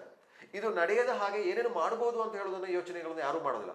ಏನೂ ಗೊತ್ತಿಲ್ಲದೆ ಬಂದು ಸಿಕ್ಕಾಕೊಳ್ಳೋರು ಒಂದು ಇಡೀ ಊರಿನ ಬಗ್ಗೆ ಕೆಟ್ಟ ಅಭಿಪ್ರಾಯ ಹೊತ್ತು ಹೋಗ್ತಾರೆ. ಇನ್ನು ಈ ಊರಿನ ಸವಾಸ ಬೇಡ, ನನಗಿನ್ನು ಬರೋದೇ ಇಲ್ಲ ಅಂತ ಹೇಳೋ ರೀತಿಯಲ್ಲಿ ಭಾವನೆಯಿಂದ ಹೋಗ್ತಾರೆ. ಆ ಥರ ಮಾಡ್ಕೊಳ್ಳೋಕೆ ನಮಗೆ ಹೋಗಬಾರ್ದು. ಇದನ್ನ ಹೆಚ್ಚು ಚರ್ಚೆಗಳನ್ನ ಮಾಡಬೇಕಾಗುತ್ತೆ. ಒಂದು ನೀವು ಹೇಳಿದ ರೀತಿಯಲ್ಲಿ, ಪ್ರಾರಂಭಿಕವಾಗಿ ನಾವು ಹೇಳಿದ ರೀತಿಯಲ್ಲಿ ಏನು ದಸರಾ ವೇದಿಕೆಯಲ್ಲಿ ಏನು ಗಲಾಟೆಗಳಾಯಿತು, ಅದು ನೋಡಿ ನಮಗೆ ಸೂಕ್ಷ್ಮವಾಗಿ ಅವರವರ ವ್ಯಾಖ್ಯಾನ ಮಾಡ್ಕೊಳ್ಳೋದಲ್ಲ. ಈಗ ಪೊಲೀಸರು ಕಾನೂನು ಸುವ್ಯವಸ್ಥೆ ಕಾಪಾಡೋದಕ್ಕೆ ಅಥವಾ ಬಂದೋಬಸ್ತ್ ಡ್ಯೂಟಿಯಲ್ಲಿ ರಾತ್ರಿಯಿಡೀ ನಿದ್ರೆ ಮಾಡದೆ ಕೆಲಸ ಮಾಡಿ ಅವರು ಸಹ ಬೆಳಿಗ್ಗೆ ಮುಂಜಾನೆವರೆಗೆ ಕಾದಿದ್ದಾರೆ. ಅದೇ ರೀತಿ ಹಲವಾರು ದಿನಗಳಿಂದ ಮಂಟಪ ರೆಡಿ ಮಾಡಿಕೊಂಡು ಆ ತೀರ್ಪುಗಾರಿಕೆ ಸಂಬಂಧಪಟ್ಟಾಗೆ ಅವರು ಕಾದಿದ್ದಾರೆ. ಪೊಲೀಸರು ತಪ್ಪು ಅಂತ ಹೇಳೋಕ್ಕಾಗಲ್ಲ. ಈಚೆ ಕಡೆ ಸಾರ್ವಜನಿಕ ದಸರಾ ಉತ್ಸವ ಸಮಿತಿಗಳ, ಮಂಟಪ ಉತ್ಸವ ಸಮಿತಿಗಳದ್ದು ಅವರು ತಪ್ಪು ಅಂತ ಹೇಳೋಕ್ಕಾಗಲ್ಲ. ನಾವು ಒಂದು ಅಲ್ಲಿ ನಡೆದ ಆ ಕ್ಷಣದ ವಿದ್ಯಮಾನಗಳಿಗೆ ಅಷ್ಟೇ ಜಡ್ಜ್ಮೆಂಟ್ ಕೊಡೋಕ್ಕೆ ಸಾಧ್ಯ ಆಗಲ್ಲ. ಈಗ ಒಬ್ಬ DSP ತಲೆಯಿಂದ ರಕ್ತ ಸುರಿಯುವಂಥ ವಿದ್ಯಮಾನ ನಡೀತಿದೆ, ಅಥವಾ ಅದನ್ನ ಇವರು ಕಾಲರ್ ಪಟ್ಟಿ ಹಿಡ್ಕೊಳ್ತಾರೆ, ಅಥವಾ ಆ ಥರ ಅದು ಯೋಚನೆ ಮಾಡಬೇಕಾಗಿದೆ. ಒನ್ ಸೈಡ್ ನಾವು ಯೋಚನೆ ಮಾಡೋಕ್ಕಾಗಲ್ಲ. ಅಥವಾ ಅಥವಾ ಅಂಥ ವಾತಾವರಣ ಯಾಕೆ ಬಂತು, ಅಥವಾ ಲಾಠಿ ಚಾರ್ಜ್ ಮಾಡುವಂಥ ಪರಿಸ್ಥಿತಿ ಯಾಕೆ ನಿರ್ಮಾಣಗೊಂಡು ಅಂತ ಹೇಳುವಂಥದ್ದು ಬಗ್ಗೆ ನಾವು ಸಹ ಯೋಚನೆ ಮಾಡಬೇಕಾಗಿದೆ. ಆ ನಂತರ DSP ಅವ್ರ ಮೇಲೆ ಹಲ್ಲೆ ಮಾಡಿದ್ರು ಅಂತ ಹೇಳಿ ಲಾಯರ್ ಮೇಲೆ ಹಲ್ಲೆ ಮಾಡಿದ್ರು. ಅದೇನು ಪ್ರಕರಣ ನಡೀತು, DSP ಮೇಲೆ ಇದಾಯ್ತು, ಅದೇನು ಕೋಲ್ಪಟ್ಟಿ ಹಿಡ್ಕೊಂಡು ಗಲ್ಟಾಯ್ತು ಅಂತ ಅವರೊಬ್ಬರು ವಕೀಲರಾಗಿ ಅವರು ನಮಗೆ ಹಕ್ಕು ಚ್ಯುತಿಯಾಗಿದೆ, ನಮ್ಮ ಮೇಲೆ ಇದಾಗಿದೆ ಅಂತ ಹೇಳೋದನ್ನ ಅವರು ಮಾನವ ಹಕ್ಕು ಆಯೋಗ ದೂರು ಕೊಟ್ಟು, ಅಥವಾ ಬೆಂಗಳೂರು ಬಾರ್ ಕೌನ್ಸಿಲ್ ಅವರು ಸಹ ಇದರ ಅಧಿಕಾರಿಗಳ ಮೇಲೆ ಕ್ರಮ ತೆಗೆದುಕೊಳ್ಬೇಕು ಅಂತ ಹೇಳಿದ್ರೆ ಆಗ ಅಧಿಕಾರಿಗಳ ನೈತಿಕ ಸ್ಥೈರ್ಯದಲ್ಲಿರ್ತದೆ, ಕೆಲಸ ಮಾಡಕ್ಕೆ ಸಾಧ್ಯ ಆಗುತ್ತಾ? ಅಥವಾ ಒಂದು ಪ್ರಕರಣ ನಡೀತದೆ, ಅವ್ರು 24 ಗಂಟೆ ಒಳಗೆ ಬೇಲ್ ಮೇಲೆ ರಿಲೀಸ್ ಆಗಿ ಬರ್ತಾರೆ ಅಂತ ಹೇಳೋದಾದ್ರೆ ಹೇಗೆ ಆಗುತ್ತೆ? ಸಾರ್ವಜನಿಕವಾಗಿ ಅದು ಏನು ಸಂದೇಶವನ್ನು ಕೊಡುತ್ತೆ? ಪೊಲೀಸರಿಗೂ ಕೂಡ ಅಲ್ಲಿ ಅವನ್ನ ಸಾರ್ವಜನಿಕವಾಗಿ ನೋಡ್ಬೇಕಾ ಅಥವಾ ಸಂಸ್ಥೆ ಇದು ಮಂಟಪದ ಪ್ರತಿನಿಧಿಯಾಗಿ ನೋಡ್ಬೇಕಾ, ವಕೀಲನಾಗಿ ನೋಡ್ಬೇಕಾ ಅನ್ನೋದು ಕೂಡ ಯೋಚನೆ ಮಾಡ್ಬೇಕಾದ್ರೆ. ಮತ್ತೆ ಅದೇ ವ್ಯಕ್ತಿನ ಸ್ಟೇಷನ್ ಅಲ್ಲಿ ಕರ್ಕೊಂಡು ಬಂದು ವಿಡಿಯೋ ಮಾಡಿದಾಗ ಪೊಲೀಸರ ಬಳಸಿದ ಪದ ಏನಿದೆ? ಒಬ್ಬ ವಕೀಲನಾಗಿ ಬಳಸುವ ಪದನ ಅದು, ಅಥವಾ ವಕೀಲನಾಗಿ ಮಾತಾಡೋ ಪದನ, ಅಥವಾ ಅದನ್ನ ಗಂಭೀರವಾಗಿ ತೆಗೆದುಕೊಳ್ಳದೆ ಬಿಡುವಂತೂ ಸಹ ಒಳ್ಳೆದಾ? ಸಂದೇಶ ಕೊಟ್ಟ ರಾಜ್ಯಕ್ಕೆ ಬೆಂಬಲ ಇದೆ ಅಂತ ಕಾರಣಕ್ಕಾಗಿ ಅವ್ರನ್ನ ಸುಲಭವಾಗಿ ಬಿಟ್ಟು ಕಳಿಸುವಂಥದ್ದು, ಅವ್ರು ಏನು ಬೇಕಾದರೂ ಮಾತಾಡಬಹುದು ಅಂತ ಹೇಳಿದ್ರೆ ಇಡೀ ಕಾನೂನು ಸುವ್ಯವಸ್ಥೆ ಕಾಪಾಡಬೇಕಾದಂಥ ಪೊಲೀಸರು ಹೇಗಿರ್ಬೇಕಾಗುತ್ತೆ? ಎಷ್ಟು ಪೊಲೀಸರು ಇರ್ತಾರೆ? 1,000ಕ್ಕೆ ಒಬ್ಬ ಪೊಲೀಸ್ ಇರ್ಬೋದಾ? ಅಥವಾ ಪ್ರತಿಯೊಬ್ಬನಿಗೆ ಒಬ್ಬ ಪೊಲೀಸ್ ಇದ್ದಾನೆ? ಇಲ್ಲಲ್ಲ. 1000ಕ್ಕೆ ಒಂದು ಪೊಲೀಸ? ಒಬ್ಬ ಪೊಲೀಸ್ ಎಷ್ಟು ಇರ್ಬೋದು? ಒಂದು ಜಿಲ್ಲೆಗೆ 1,000ಕ್ಕೆ ಒಬ್ಬ ಪೊಲೀಸ್ ಇರ್ಬೋದು. ಈ ಮಾಬನ್ನ ಒಬ್ಬ ಪೊಲೀಸ್ ನಿರ್ವಹಣೆ ಮಾಡಬೇಕು ಅಂತ ಹೇಳಿದ್ರೆ ಕಾನೂನಿನ ಭಯ ಕಾರಣಕ್ಕಾಗಿ ತಾನೇ ನಾವು ಎದುರುವಂಥ ಸಾರ್ವಜನಿಕರು. ಅವನು ಸಮವಸ್ತ್ರ ಧರಿಸಿದಾಗ ಪೊಲೀಸರಿಗೆ ಕೊಡುವ ಗೌರವವನ್ನ ಸಮವಸ್ತ್ರ ಬಿಟ್ಟ ತಕ್ಷಣ ಅಥವಾ ಮಫ್ಟಿಯಲ್ಲಿದ್ದಾಗ ಅವನು ಕೊಡೋದೇ ಸಿಗೋದಿಲ್ಲ, ಗೌರವ ಸಿಗಲ್ಲ. ಅವನಿಗೆ ಯಾವುದೇ ಪರಿಸ್ಥಿತಿಯಲ್ಲಿ ಅವನು ಯೂನಿಫಾರ್ಮ್ ಹಾಕಿದೆ ಅಂತ ಹೇಳಿ ಆ ಕಾನೂನಿನ ಭಯಕ್ಕಾಗಿ ಅವನಿಗೆ ಗೌರವ ಸಿಗುವಂಥದ್ದು. ಅವರು ಸಹ ಅದಕ್ಕೆ ತಗ್ಗೆ ಬರದ ರೀತಿಯಲ್ಲಿ ವರ್ತಿಸ್ಕೊಳ್ಬೇಕು. ನನಗೆ ಸಾರ್ವಜನಿಕರು ಹೆದರ್ತಾರೆ ಅಂತ ಹೇಳೋ ಹೆದರಿಸುವ ಕೆಲಸ ಮಾಡಕ್ಕೆ ಹೋಗಬಾರ್ದು. ಎಲ್ಲೂ ಒಂದೇ ರೀತಿ ಇರೋಲ್ಲ. ಭಾಷೆ ಇತ್ತೀಚಿನ ವರ್ಷಗಳಲ್ಲಿ ಮೊದಲು ಸಹಜವಾಗಿ ಹೇಳ್ತಿದ್ರು, ಪೊಲೀಸರು ಭಾಷೆಗೆ ಹೆದರ್ತಾರೆ, ಪೊಲೀಸರು ಬಾಯಿ ಅಂದರೆ ಹೆದರ್ತಾರೆ, ಅಪ್ಪನಿಗೆ ಅಮ್ಮನಿಗೆ ಎಲ್ಲ ಬೈತಾರೆ, ಅದು ಹೆದರಿಸುವ ಇದು ಎಂತಲೋ ಮಾಡ್ತಾರೆ. ಆದರೆ ಈಗ ಅದು ನಡೆಯಲ್ಲ. ಭಾಷೆ ಬಳಕೆಯು ಎಚ್ಚರ ವಹಿಸದೆ ಹೋದರೆ ಭಾಷೆ ಬಳಕೆಯ ನೀವು ಬಳಸುವ ಭಾಷೆಯ ಮೇಲೆ ಹೆದರ್ತಿಲ್ಲ ಯಾರೋ, ಒಂದು ಪೊಲೀಸರು ತಿಳ್ಕೊಳ್ಬೇಕು. ನೀವು ಬಳಸುವ ಭಾಷೆ ಕಾರಣಕ್ಕಾಗಿ ಯಾರು ಹೆದರ್ತಿಲ್ಲ, ಕಾನೂನು ಇದೆ ಅಂತ ಕಾರಣಕ್ಕಾಗಿ ಶಿಕ್ಷೆ ಮಾಡುವ ಅವಕಾಶ ಇದೆ, FIR ದಾಖಲಿಸಿ ಅವ್ರಿಗೆ ಜೈಲಿಗೆ ಕಟ್ಟುವ ಕೆಲಸ ಇದೆ, ಅವ್ನಿಗೆ ಶಿಕ್ಷೆ ಕೊಡುವ ರೀತಿಯಲ್ಲಿ ಮಾಡೋಕೆ ಅವಕಾಶ ಇದೆ. ಆ ಕಾರಣಕ್ಕಾಗಿ ನಿಮ್ಮನ್ನು ಬಳಕೆ ಮಾಡ್ತಿದ್ದಾರೆ. ಪೊಲೀಸರ ಭಾಷೆಗಳು ಬದಲಾಗದೆ ಹೋದರೆ ಈ ಪರಿಸ್ಥಿತಿ ಮತ್ತಷ್ಟು ವಿಕೋಪಗಳಿಗೆ ಹೋಗ್ತದೆ. ಅಪ್ಪನಿಗೆ ಅಮ್ಮನಿಗೆ ಬೈಕೊಂಡಿದ್ರೆ ಯಾರೂ ಸಹಿಸಕ್ಕೆ ಹೋಗಲ್ಲ. ಎಂಥ ಪರಿಸ್ಥಿತಿ ಇದ್ರೂ ಅದನ್ನು ಯಾರೂ ಸ್ವೀಕಾರ ಮಾಡಕ್ಕೆ ಹೋಗಲ್ಲ. ಆ ಭಾಷೆ ಬಳಕೆ ಏನು ಇದುವರೆಗೆ ನಡೀತಾ ಹೋಯ್ತು ಅದು ನಡೆದು ಹೋಗಿರ್ಬೋದು, ಇನ್ನೂ ನಡೆಸಕ್ಕೆ ಸಾಧ್ಯ ಆಗಲ್ಲ. ಅದರ ವ್ಯತಿರಿಕ್ತ ಪರಿಣಾಮವಾಗಿ ನೋಡಿ, ಅವರ ಲಾಯರ್ ಮಾತಾಡಿದ್ರೆ ನಿಮಗೆ ಎಷ್ಟು ಮಾಡ್ಬೇಕಾದ್ರೆ ಅಷ್ಟು ಮಾಡಿ ಏನು ಅದನ್ನು ವಿಡಿಯೋನ ಪೊಲೀಸರೇ ಆ ವಿಡಿಯೋ ನೋಡಿ, ಈ ವಿಡಿಯೋ ಸೋಷಿಯಲ್ ಮೀಡಿಯಾಗಳಲ್ಲಿ ಬಂದು ಪೊಲೀಸರೇ ತೆಗೆದಿರ್ತಾರೆ ಸಹಜವಾಗಿ. ಯಾಕಂದ್ರೆ ಪೊಲೀಸರು ಯಾಕೆ ಮಾಡಿದ, ಪೊಲೀಸರು ಏನು ಅಂದ್ಕೊಂಡಿರ್ತಾರೆ, ಇವನು ನಮಗೆ ಬೈತಾನೆ ಏನೋ ಆಗುತ್ತೆ ಅಂದ್ರೆ, ಆದ್ರೆ ಇಡೀ ಸಾರ್ವಜನಿಕವಾಗಿ ಏನು ಸಂದೇಶ ಹೋಗುತ್ತೆ? ಪೊಲೀಸರಿಗೆ ಏನು ಬೈದ್ರೆ ಏನೂ ಆಗಲ್ಲ ಅಂತ ಹೇಳಿದ್ರೆ ನಾಳೆ ಎಲ್ಲರೂ ಪ್ರಶ್ನೆ ಮಾಡ್ತಾರೆ.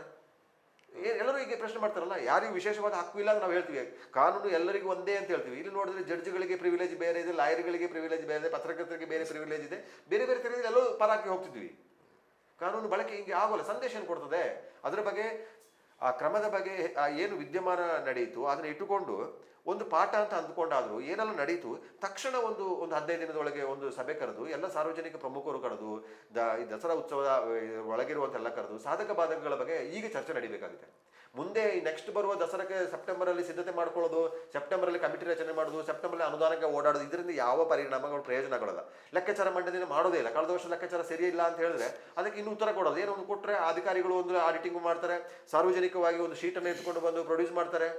ಅಂದರೆ ಅನುಮಾನಗಳಿಗೆ ಅವಕಾಶ ಕೊಡುತ್ತೆ. ನಿಮಗೆ ತಕ್ಷಣಕ್ಕೆ ಒಂದು ಲೆಕ್ಕಾಚಾರ ಮಾಡಿ ಏನೋ ಕೊಟ್ಟರೆ ಸಹಜವಾಗುತ್ತೆ. ಇದು ಹಲವಾರು ವಿಚಾರಗಳನ್ನು ನಾವು ಯೋಚನೆ ಮಾಡಬೇಕಾಗುತ್ತೆ. ಸರ್ಕಾರ ಬಿಡುಗಡೆ ಮಾಡುವ ಅನುದಾನಕ್ಕೆ ಸಂಬಂಧಪಟ್ಟ ಹಾಗೆ ಯೋಚನೆ ಮಾಡಬೇಕಾಗಿದೆ. ಅನುದಾನ ತಡವಾಗಿ ಬರುವಂತಿರ್ಬೋದು, ಕಲಾವಿದರಿಗೆ ಗೌರವಧನವನ್ನು ಕೊಡೋದನ್ನು ವಿಳಂಬ ಮಾಡುವುದು, ಅವರು ಒದ್ದಾಡ್ತಿರುವಂಥ ವಿಚಾರಗಳು ಇರ್ಬೋದು.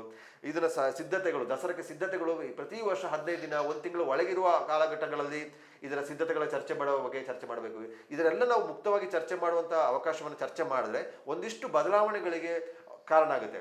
ಇನ್ನೊಂದು ಈ ತೀರ್ಪುಗಾರಿಕೆ ವಿಚಾರವಾಗಿ ನಾನು ಸುಮಾರು ಜನ ಜೊತೆ ಮಾತಾಡಿದೆ. ಜೊತೆಗೆ ಈ ತೀರ್ಪುಗಾರಿಕೆ ಕೊಟ್ಟಲ್ಲ, ಅವರು ಪಾಲ್ಗೊಂಡವ್ರ ಜೊತೆನೂ ಮಾತಾಡಿದೆ. ನಮಗೆ ಆ ಸಂದರ್ಭದಲ್ಲಿ ಆ ಕ್ಷಣಕ್ಕೆ ಅಬ್ಬರದ ಪ್ರದರ್ಶನ ಕೊಡ್ತಾರೆ, ಲೈಟಿಂಗ್ಸ್ ಹಾಕ್ತಾರೆ, ಬೆಳಕಾಗ್ತಾರೆ, ಫೈರ್ ಯೂಸ್ ಮಾಡ್ತಾರೆ, ಪಟಾಕಿಗಳನ್ನ ಸಿಡಿಸ್ತಾರೆ, ಜೋಶಲ್ಲಿ ಕಾಣಿದ್ರೆ ಜನ ಎಲ್ಲ ಚೀರಾಡ್ತಾರೆ. ಅಲ್ಲಿಗೆ ಯೋಚನೆ ಮಾಡ್ತೀವಿ ಇವರಿಗೆ ಫಸ್ಟ್ ಪ್ರೈಸ್ ಅಂತ. ನೀವು ಹೇಳಿದಾಗೆ ಇನ್ನೊಂದು ಬೇರೆ ರೀತಿಯಲ್ಲಿ ಮಾಡಿರ್ತಾರೆ. ಅಲ್ಲಿ ಬಂದ ತೀರ್ಪುಗಾರ ಯಾವ ರೀತಿ ಯೋಚನೆ ಮಾಡಿರ್ತಾನೆ ಅಂತಂದರೆ ಪ್ರತಿಯೊಂದು ಸಣ್ಣ ಪುಟ್ಟ ಅಂಶಗಳನ್ನು ಕೂಡ ಸೂಕ್ಷ್ಮವಾಗಿ ಗಮನಿಸ್ತಾನೆ. ಇಲ್ಲಿ ಮಂಟಪದ ವಿಚಾರದಲ್ಲಿ ಅವರು ಬಳಸಿದಂಥ ಕಲಾಕೃತಿ ಒಂದು ಆಧುನಿಕವಾಗಿ ಕೆಲವೊಂದು ಕಲಾಕೃತಿಗಳನ್ನ ಬಳಸಿದ್ದಾರೆ ಅನ್ನೋಂಥ ಮಾತು ಬಂತು. ಜೊತೆಗೆ ಆ ಕೊನೆ ಕ್ಷಣದ ಅವ್ರದ್ದು ಶಿಸ್ತು ಅಲ್ಲಿ ವ್ಯಕ್ತವಾಗಲಿಲ್ಲ ಅನ್ನೋಂಥದ್ದು ವಿಚಾರ ಕೂಡ ಬಂತು. ಜೊತೆಗೆ ಬೆಂಕಿಯಿಂದ ಕೆಲವು ಕಡೆ ಕಿಡಿ ಹಾರಿ ಬೇರೆ ಕಡೆ ಹಾರ್ತು ಅದನ್ನು ಕೂಡ ಗಮನಿಸಿದ್ದಾರೆ ಅನ್ನೋಂಥ ವಿಚಾರಗಳು ಬಂತು. ಆದರೆ ಈ ದಶಮಂಟಪದವರು ಸಮಿತಿಯವರು ಎಲ್ಲ ಸಮಿತಿಯವರಿಗೆ ದಶಮಂಟಪ ಸಮಿತಿಯವರು ತೀರ್ಪುಗಾರಿಕೆ ಯಾವ ವಿಚಾರದಲ್ಲಿ ಕೊಡ್ತಾರೆ ಅನ್ನೋದನ್ನ ಮೊದಲೇ ಹೇಳಿ ಇರೋದಿಲ್ಲ, ಏನು ಕತೆ ಅಂತ ಗೊತ್ತಾಗೋದಿಲ್ಲ. ಇನ್ನೊಂದು ವಿಚಾರ ನನಗೆ ಗೊತ್ತಾಗಿದ್ದು, ಜನ ಜೊತೆ ಮಾತಾಡೋದಿಗೆ ಈ ವಿರಾಜಪೇಟೆಯಲ್ಲಿ ಡಿಜೆಗೆ ಪ್ರೈಸ್ ಕೊಡ್ತಾರೆ ಗಣೇಶೋತ್ಸವ ಸಂದರ್ಭದಲ್ಲಿ. ಅದನ್ನ ಆ ಕ್ಷಣಕ್ಕೆ ಅನೌನ್ಸ್ ಮಾಡೋದಿಲ್ಲ, ಒಂದು 2-3 ದಿನ ಕಳೆದು ಆ ಸಂಭ್ರಮ ಎಲ್ಲ ಕೂಲಾದ ನಂತರದಲ್ಲಿ ಅನೌನ್ಸ್ ಮಾಡ್ತಾರೆ. ಹಾಗೆ ಇವ್ರದ್ದು ತಾಪ ಕೂಡ ಕಡಿಮೆ ಆಗುತ್ತೆ. ಮಡಿಕೇರಿ ದಸರಾದಲ್ಲೂ ಕೂಡ ಅದೇ ರೀತಿ ಮಾಡಿದ್ರೆ ಏನಾದ್ರೂ ಒಂದು ಚೂರು ಬದಲಾವಣೆ ತರಬಹುದು ಅನ್ನೋಂಥದ್ದು ಮಾತು ಕೂಡ ಬರ್ತದೆ. ಅದು ಸಾಧ್ಯ ಆಗುತ್ತಾ ಆ ರೀತಿ ಅಲ್ಲ, ಆಗುತ್ತೆ. ನೀವು ಅದೇ ಹೇಳಿ, ತೀರ್ಪುಗಾರಿಕೆ ಮಾಡುವಾಗ ಈಗ ಒಂದು ಮೂರು ತೀರ್ಪುಗಾರಿದ್ದಾಗ ಅವರ ದೃಷ್ಟಿಕೋನ, ಅವರು ಯೋಚನೆ ಮಾಡುವ ರೀತಿ ಮೇಲೆ ಒಂದು ವಿಚಾರಗಳಿರುತ್ತೆ. ಅವರು ವಿಚಾರಗಳ ಬುದ್ಧಿವಂತರಿರ್ಬೋದು, ಆದರೂ ಕೆಲವು ಸಲ ಅವರು ಪ್ರಸ್ತುತಪಡಿಸುವುದು ಹಲವಾರು. ನಾನು ಈ ದಸರಾ ಸಂಬಂಧಪಟ್ಟದಲ್ಲ, ಬೇರೆ ನಮ್ಮ ಸಂಘಟನೆ ವ್ಯವಸ್ಥೆ ಒಳಗೆ ಒಂದು 2 ವಿಚಾರ ಹೇಳಿದ್ರೆ ನಿಮಗೆ ಅದರ ಸ್ಪಷ್ಟ ಅರಿವಾಗಂತ ಅನಿಸ್ತದೆ. ನಾವು ಒಬ್ಬರು ಪೊಲೀಸ್ ಆಫೀಸರಿಗೆ, ಒಂದು ನಮ್ಮ ಪತ್ರಕರ್ತರ ವರದಿಗಾರಿಕೆ ಸಂಬಂಧಪಟ್ಟ ಜಡ್ಜ್ಮೆಂಟಿಗೆ ಒಬ್ಬ ಪೊಲೀಸ್ ಆಫೀಸರ್, ಒಳ್ಳೆ ಪೊಲೀಸ್ ಆಫೀಸರ್, ಅವರಿಗೆ ತೀರ್ಪುಗಾರಿಕೆ ತನಿಖಾ ವರದಿದು ಅವರಿಗೆ ಕೊಟ್ವಿ. ಅವರಿಗೆ ತೀರ್ಪುಗಾರಿಕೆ ಕೊಟ್ಟಾಗ ಅವರು ಹೇಳಿದ್ರು, ಈ ವರದಿ ಇದು ನಾನು ಆಯ್ಕೆ ಮಾಡಿದ್ದೀನಿ, ಇದಕ್ಕೆ ಪ್ರಶಸ್ತಿ ಕೊಡ್ಬೋದು ಅಂತ ಹೇಳ್ತಾರೆ. ಆಯ್ತು, ಅವ್ರು ಹೇಳಿದ್ರೆ ವರದಿಯನ್ನು ಎತ್ತಿ ತೋರಿಸು, ಈ ವರದಿಗೆ ಕೊಡ್ಬೋದು ಅಂತ. ಅವರು ಅಂಕ ಹಾಕಿದ್ದಾರೆ. ಅಂಕ ಹಾಕಿದಾಗ ಇದಕ್ಕೆ ಕಮ್ಮಿ ಮಾಡಿಕೊಟ್ಟಿದ್ದಾರೆ. ಯಾವುದನ್ನ ಇದು ಒಳ್ಳೇದು ಅಂತ ಹೇಳಿದರೆ ಅವರು ಅಂಕ ಹಾಕಿದ ನೋಡಿದಾಗ ಬೇರೆ ಯಾವುದೋ ವರದಿ ಕೊಟ್ಟಿದ್ದಾರೆ. ಇವರು ಇದು ಎತ್ತಿ ತೋರಿಸ್ತಾರೆ, ಇದು ಚೆನ್ನಾಗಿದೆ, ಇದು ಕರೆಕ್ಟ್ ಆಗಿದೆ ಅಂತ ಹೇಳ್ತಾರೆ. ಆಗ ಇವರು ಅಂಕ ಕೊಟ್ಟಿದ್ದೇ ಬೇರೆ, ಚೆನ್ನಾಗಿದೆ ಹೇಳ್ತಿರೋದೇ ಬೇರೆ. ಆಗ ಎಲ್ಲಿಗೇನು ಸಮಸ್ಯೆ ಆಯಿತು ಯೋಚನೆ ಮಾಡಿ. ಈಗ ಅವ್ರೇನು ಮಾಡ್ತಾರೆ, ಈಗ ಅದೇ ಪೊಲೀಸ್ ಅಧಿಕಾರಿನ ಅವ್ರು ಹೇಳ್ತಾರೆ, ನಾನು ನಿನ್ನ ವರದಿನ ತನಿಖಾ ವರದಿಗೆ ನಿಂದು ವರದಿ ಸೆಲೆಕ್ಟ್ ಮಾಡ್ದಲ್ಲ, ನೀನು ಕೊಟ್ಟಿಲ್ವಾ, ಸಿಕ್ಕಿಲ್ವಾ ಅಂತ ಹೇಳ್ತಾರೆ. ಆಗ ಯಾರಿಗೆ ಇವರೇ ಕೇಳಿದಾಗ ಏನಾಗುತ್ತೆ, ಅವ್ರಿಗೆ ಅನಿಸ್ತದೆ, ಇಲ್ಲೇನೋ ಮೋಸ ನಡೆದಿದೆ ಅಂತ. ಇಲ್ಲಿ ನಾವು ಸಂಘಟನಾತ್ಮಕವಾಗಿ ಏನು ಯೋಚನೆ ಮಾಡ್ತೀವಿ, ಯಾರ ಅಂಕಕ್ಕೆ ಹೈಯೆಸ್ಟ್ ಕೊಟ್ಟಿದ್ದಾರೆ ಅದನ್ನ ಸಹಜವಾಗಿ ಪಿಕ್ ಮಾಡ್ತೀವಲ್ವಾ. ಇವರು ಇದೇ ಡಿ ಎಸ್ ಪಿ ಆಗಿದ್ದವರು, ಅವರು ಹೀಗೆ ಹೇಳಿದಾಗ ನಿಮ್ದೇ ಆಯ್ಕೆನೇ ಮಾಡಿದ್ರೆ ಇಟ್ಕೊಳ್ಳಿ, ನನಗೆ ಪ್ರಶಸ್ತಿ ಬಂತು ಇಟ್ಕೊಳ್ಳಿ, ನಿಮಗೆ ಪ್ರಶಸ್ತಿ ಬಂದಿಲ್ವ ಅಂತ ಅವ್ರು ಕೇಳ್ತಾರೆ. ಅವರು ಕಿಶೋರ್ ವರದಿ ನಾನು ಆಯ್ಕೆ ಮಾಡಿದ್ದೀನಿ ತೋರಿಸ್ತೀನಲ್ಲ ಅಂತ ಅಂಕ ಬೇರೆ ನನಗೆ ಹಾಕಿರ್ತಾರೆ. ನನಗೆ ಪ್ರಶಸ್ತಿ ಬಂದ ನಿಮ್ಮನ್ನ ಕೇಳಿದ್ರೆ ನಿಮಗೇನು ಅನಿಸುತ್ತೆ, ಈ ಕಮಿಟಿ ಅವರು ಮಿಸ್ಯೂಸ್ ಮಾಡಿದ ಅಂತ ಭಾವನೆ ಬಂತು. ಇನ್ನೊಂದ್ಸಲ ಒಬ್ಬರು ಪ್ರತಿಷ್ಠಿತ ಕಾಲೇಜಿನ ಪ್ರಿನ್ಸಿಪಾಲರು, ಅವರಿಗೂ ಸಹ ಒಂದು ತನಿಖಾ ವರದಿದು, ಅವರಿಗೂ ವರದಿಗಾರಿಕೆ 1 ವರ್ಷ ಕೊಟ್ಟಿದ್ದು. ಅವಾಗ ಅವರು ವರದಿಯನ್ನೆಲ್ಲ ನೋಡಿ ಎಲ್ಲ ಮಾಡಿದ ನಂತರ ಅವರು ಇದು ಚೆನ್ನಾಗಿದೆ ಅಂತೆಲ್ಲ ಹೇಳಿದ್ರು. ಆದರೆ ಇವನು ಕೊಡುವ ನಮ್ಮವನು ಇವನಿಗೆ ಕೊಡ್ಬೇಕಲ್ಲ, ಅದಕ್ಕೆ ಈ ವರದಿಗೆ ಕೊಡಿ ಅಂತ ಹೇಳಿದ್ರು. ಅಂದ್ರೆ ನನಗೆ ಶಾಕ್. ಅಂದ್ರೆ ಅವರು ಯೋಚನೆ ಮಾಡುವ ರೀತಿ ನೋಡಿ, ನಾವೇನು ಯೋಚನೆ ಮಾಡಿದ್ವಿ, ಸಾಂಸ್ಕೃತಿಕವಾಗಿ ಮುಂಚೂಣಿಯಲ್ಲಿರುವಂತ ಒಬ್ಬ ವ್ಯಕ್ತಿ, ಒಬ್ಬ ವಿದ್ಯಾಸಂಸ್ಥೆಯನ್ನು ನಡೆಸ್ತಿರುವಂತ, ಎಲ್ಲ ಜಾತಿ ಎಲ್ಲ ಧರ್ಮದ ಇರುವಂತ ಒಬ್ಬ ಪ್ರಿನ್ಸಿಪಾಲ್ ಮುಖ್ಯಸ್ಥನಾಗಿ ನಡೆಸ್ತಿರೋರು.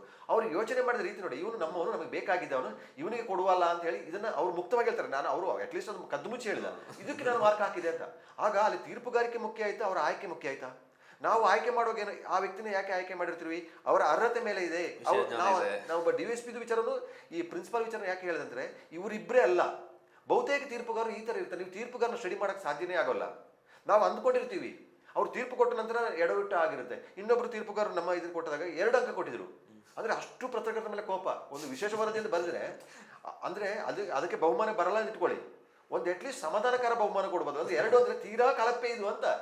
ಅಂದ್ರೆ ಅಷ್ಟು ಮಟ್ಟದ ಆಕ್ರೋಶವನ್ನ ಅವರು ಅದನ್ನು ವ್ಯಕ್ತಪಡಿಸೋದು. ಏನು ಅನಿಸ್ತದೆ ಅದು, ಅವರ ಆಕ್ರೋಶವನ್ನು ಅದರೊಳಗೆ ವ್ಯಕ್ತಪಡಿಸೋದು. ಹಾಗೆ ಅವರು ಹೀಗೆ ಮಾಡಿದ ನಂತರ ನಮಗೆ ಗೊತ್ತಾಗೋದು. ನೀವು ಹೇಳಿದಾಗನೇ ಈ ತಾಪ ಕಮ್ಮಿ ಮಾಡೋದಕ್ಕೆ ಈ ಕೆಲಸವನ್ನ ಬೇಕೇ ಬೇಕು, ಸ್ಪರ್ಧೆ ಬೇಕೇ ಬೇಕು ಅಂತ ಆದಾಗ ಇದನ್ನ ಮಾಡ್ಬೋದು. ಅದರೊಂದಿಗೆ ಒಂದು ತೀರ್ಪುಗಾರರು ನೇಮಕ ಆಗಿರುತ್ತೆ, ಅವರು ಪರಸ್ಪರ ಚರ್ಚೆ ಮಾಡುವಕ್ಕೆ ಅವಕಾಶ ಕೊಡಬೇಕು ಅಂತ. ಈಗ ಅವರು ಮಾರ್ಕ್ ಹಾಕಿರ್ತಾರೆ, ಅಥವಾ ಅವರಿಗೆ ಈಗ ಎಲ್ಲ ಚಾನಲ್ಗಳು ಅದನ್ನ ರೆಕಾರ್ಡ್ ಮಾಡಿರ್ತಾರೆ.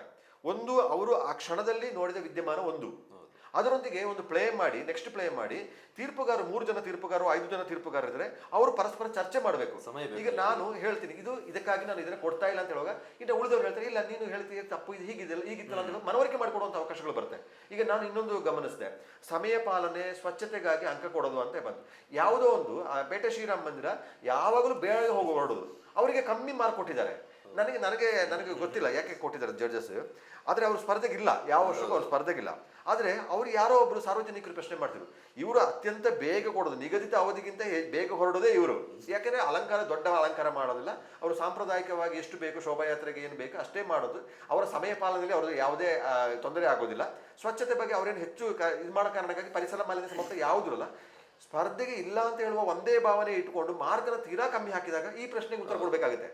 ಸ್ಪರ್ಧೆಗಿಲ್ಲ ಅಂತ ಆಂತರಿಕ ವಿಚಾರ.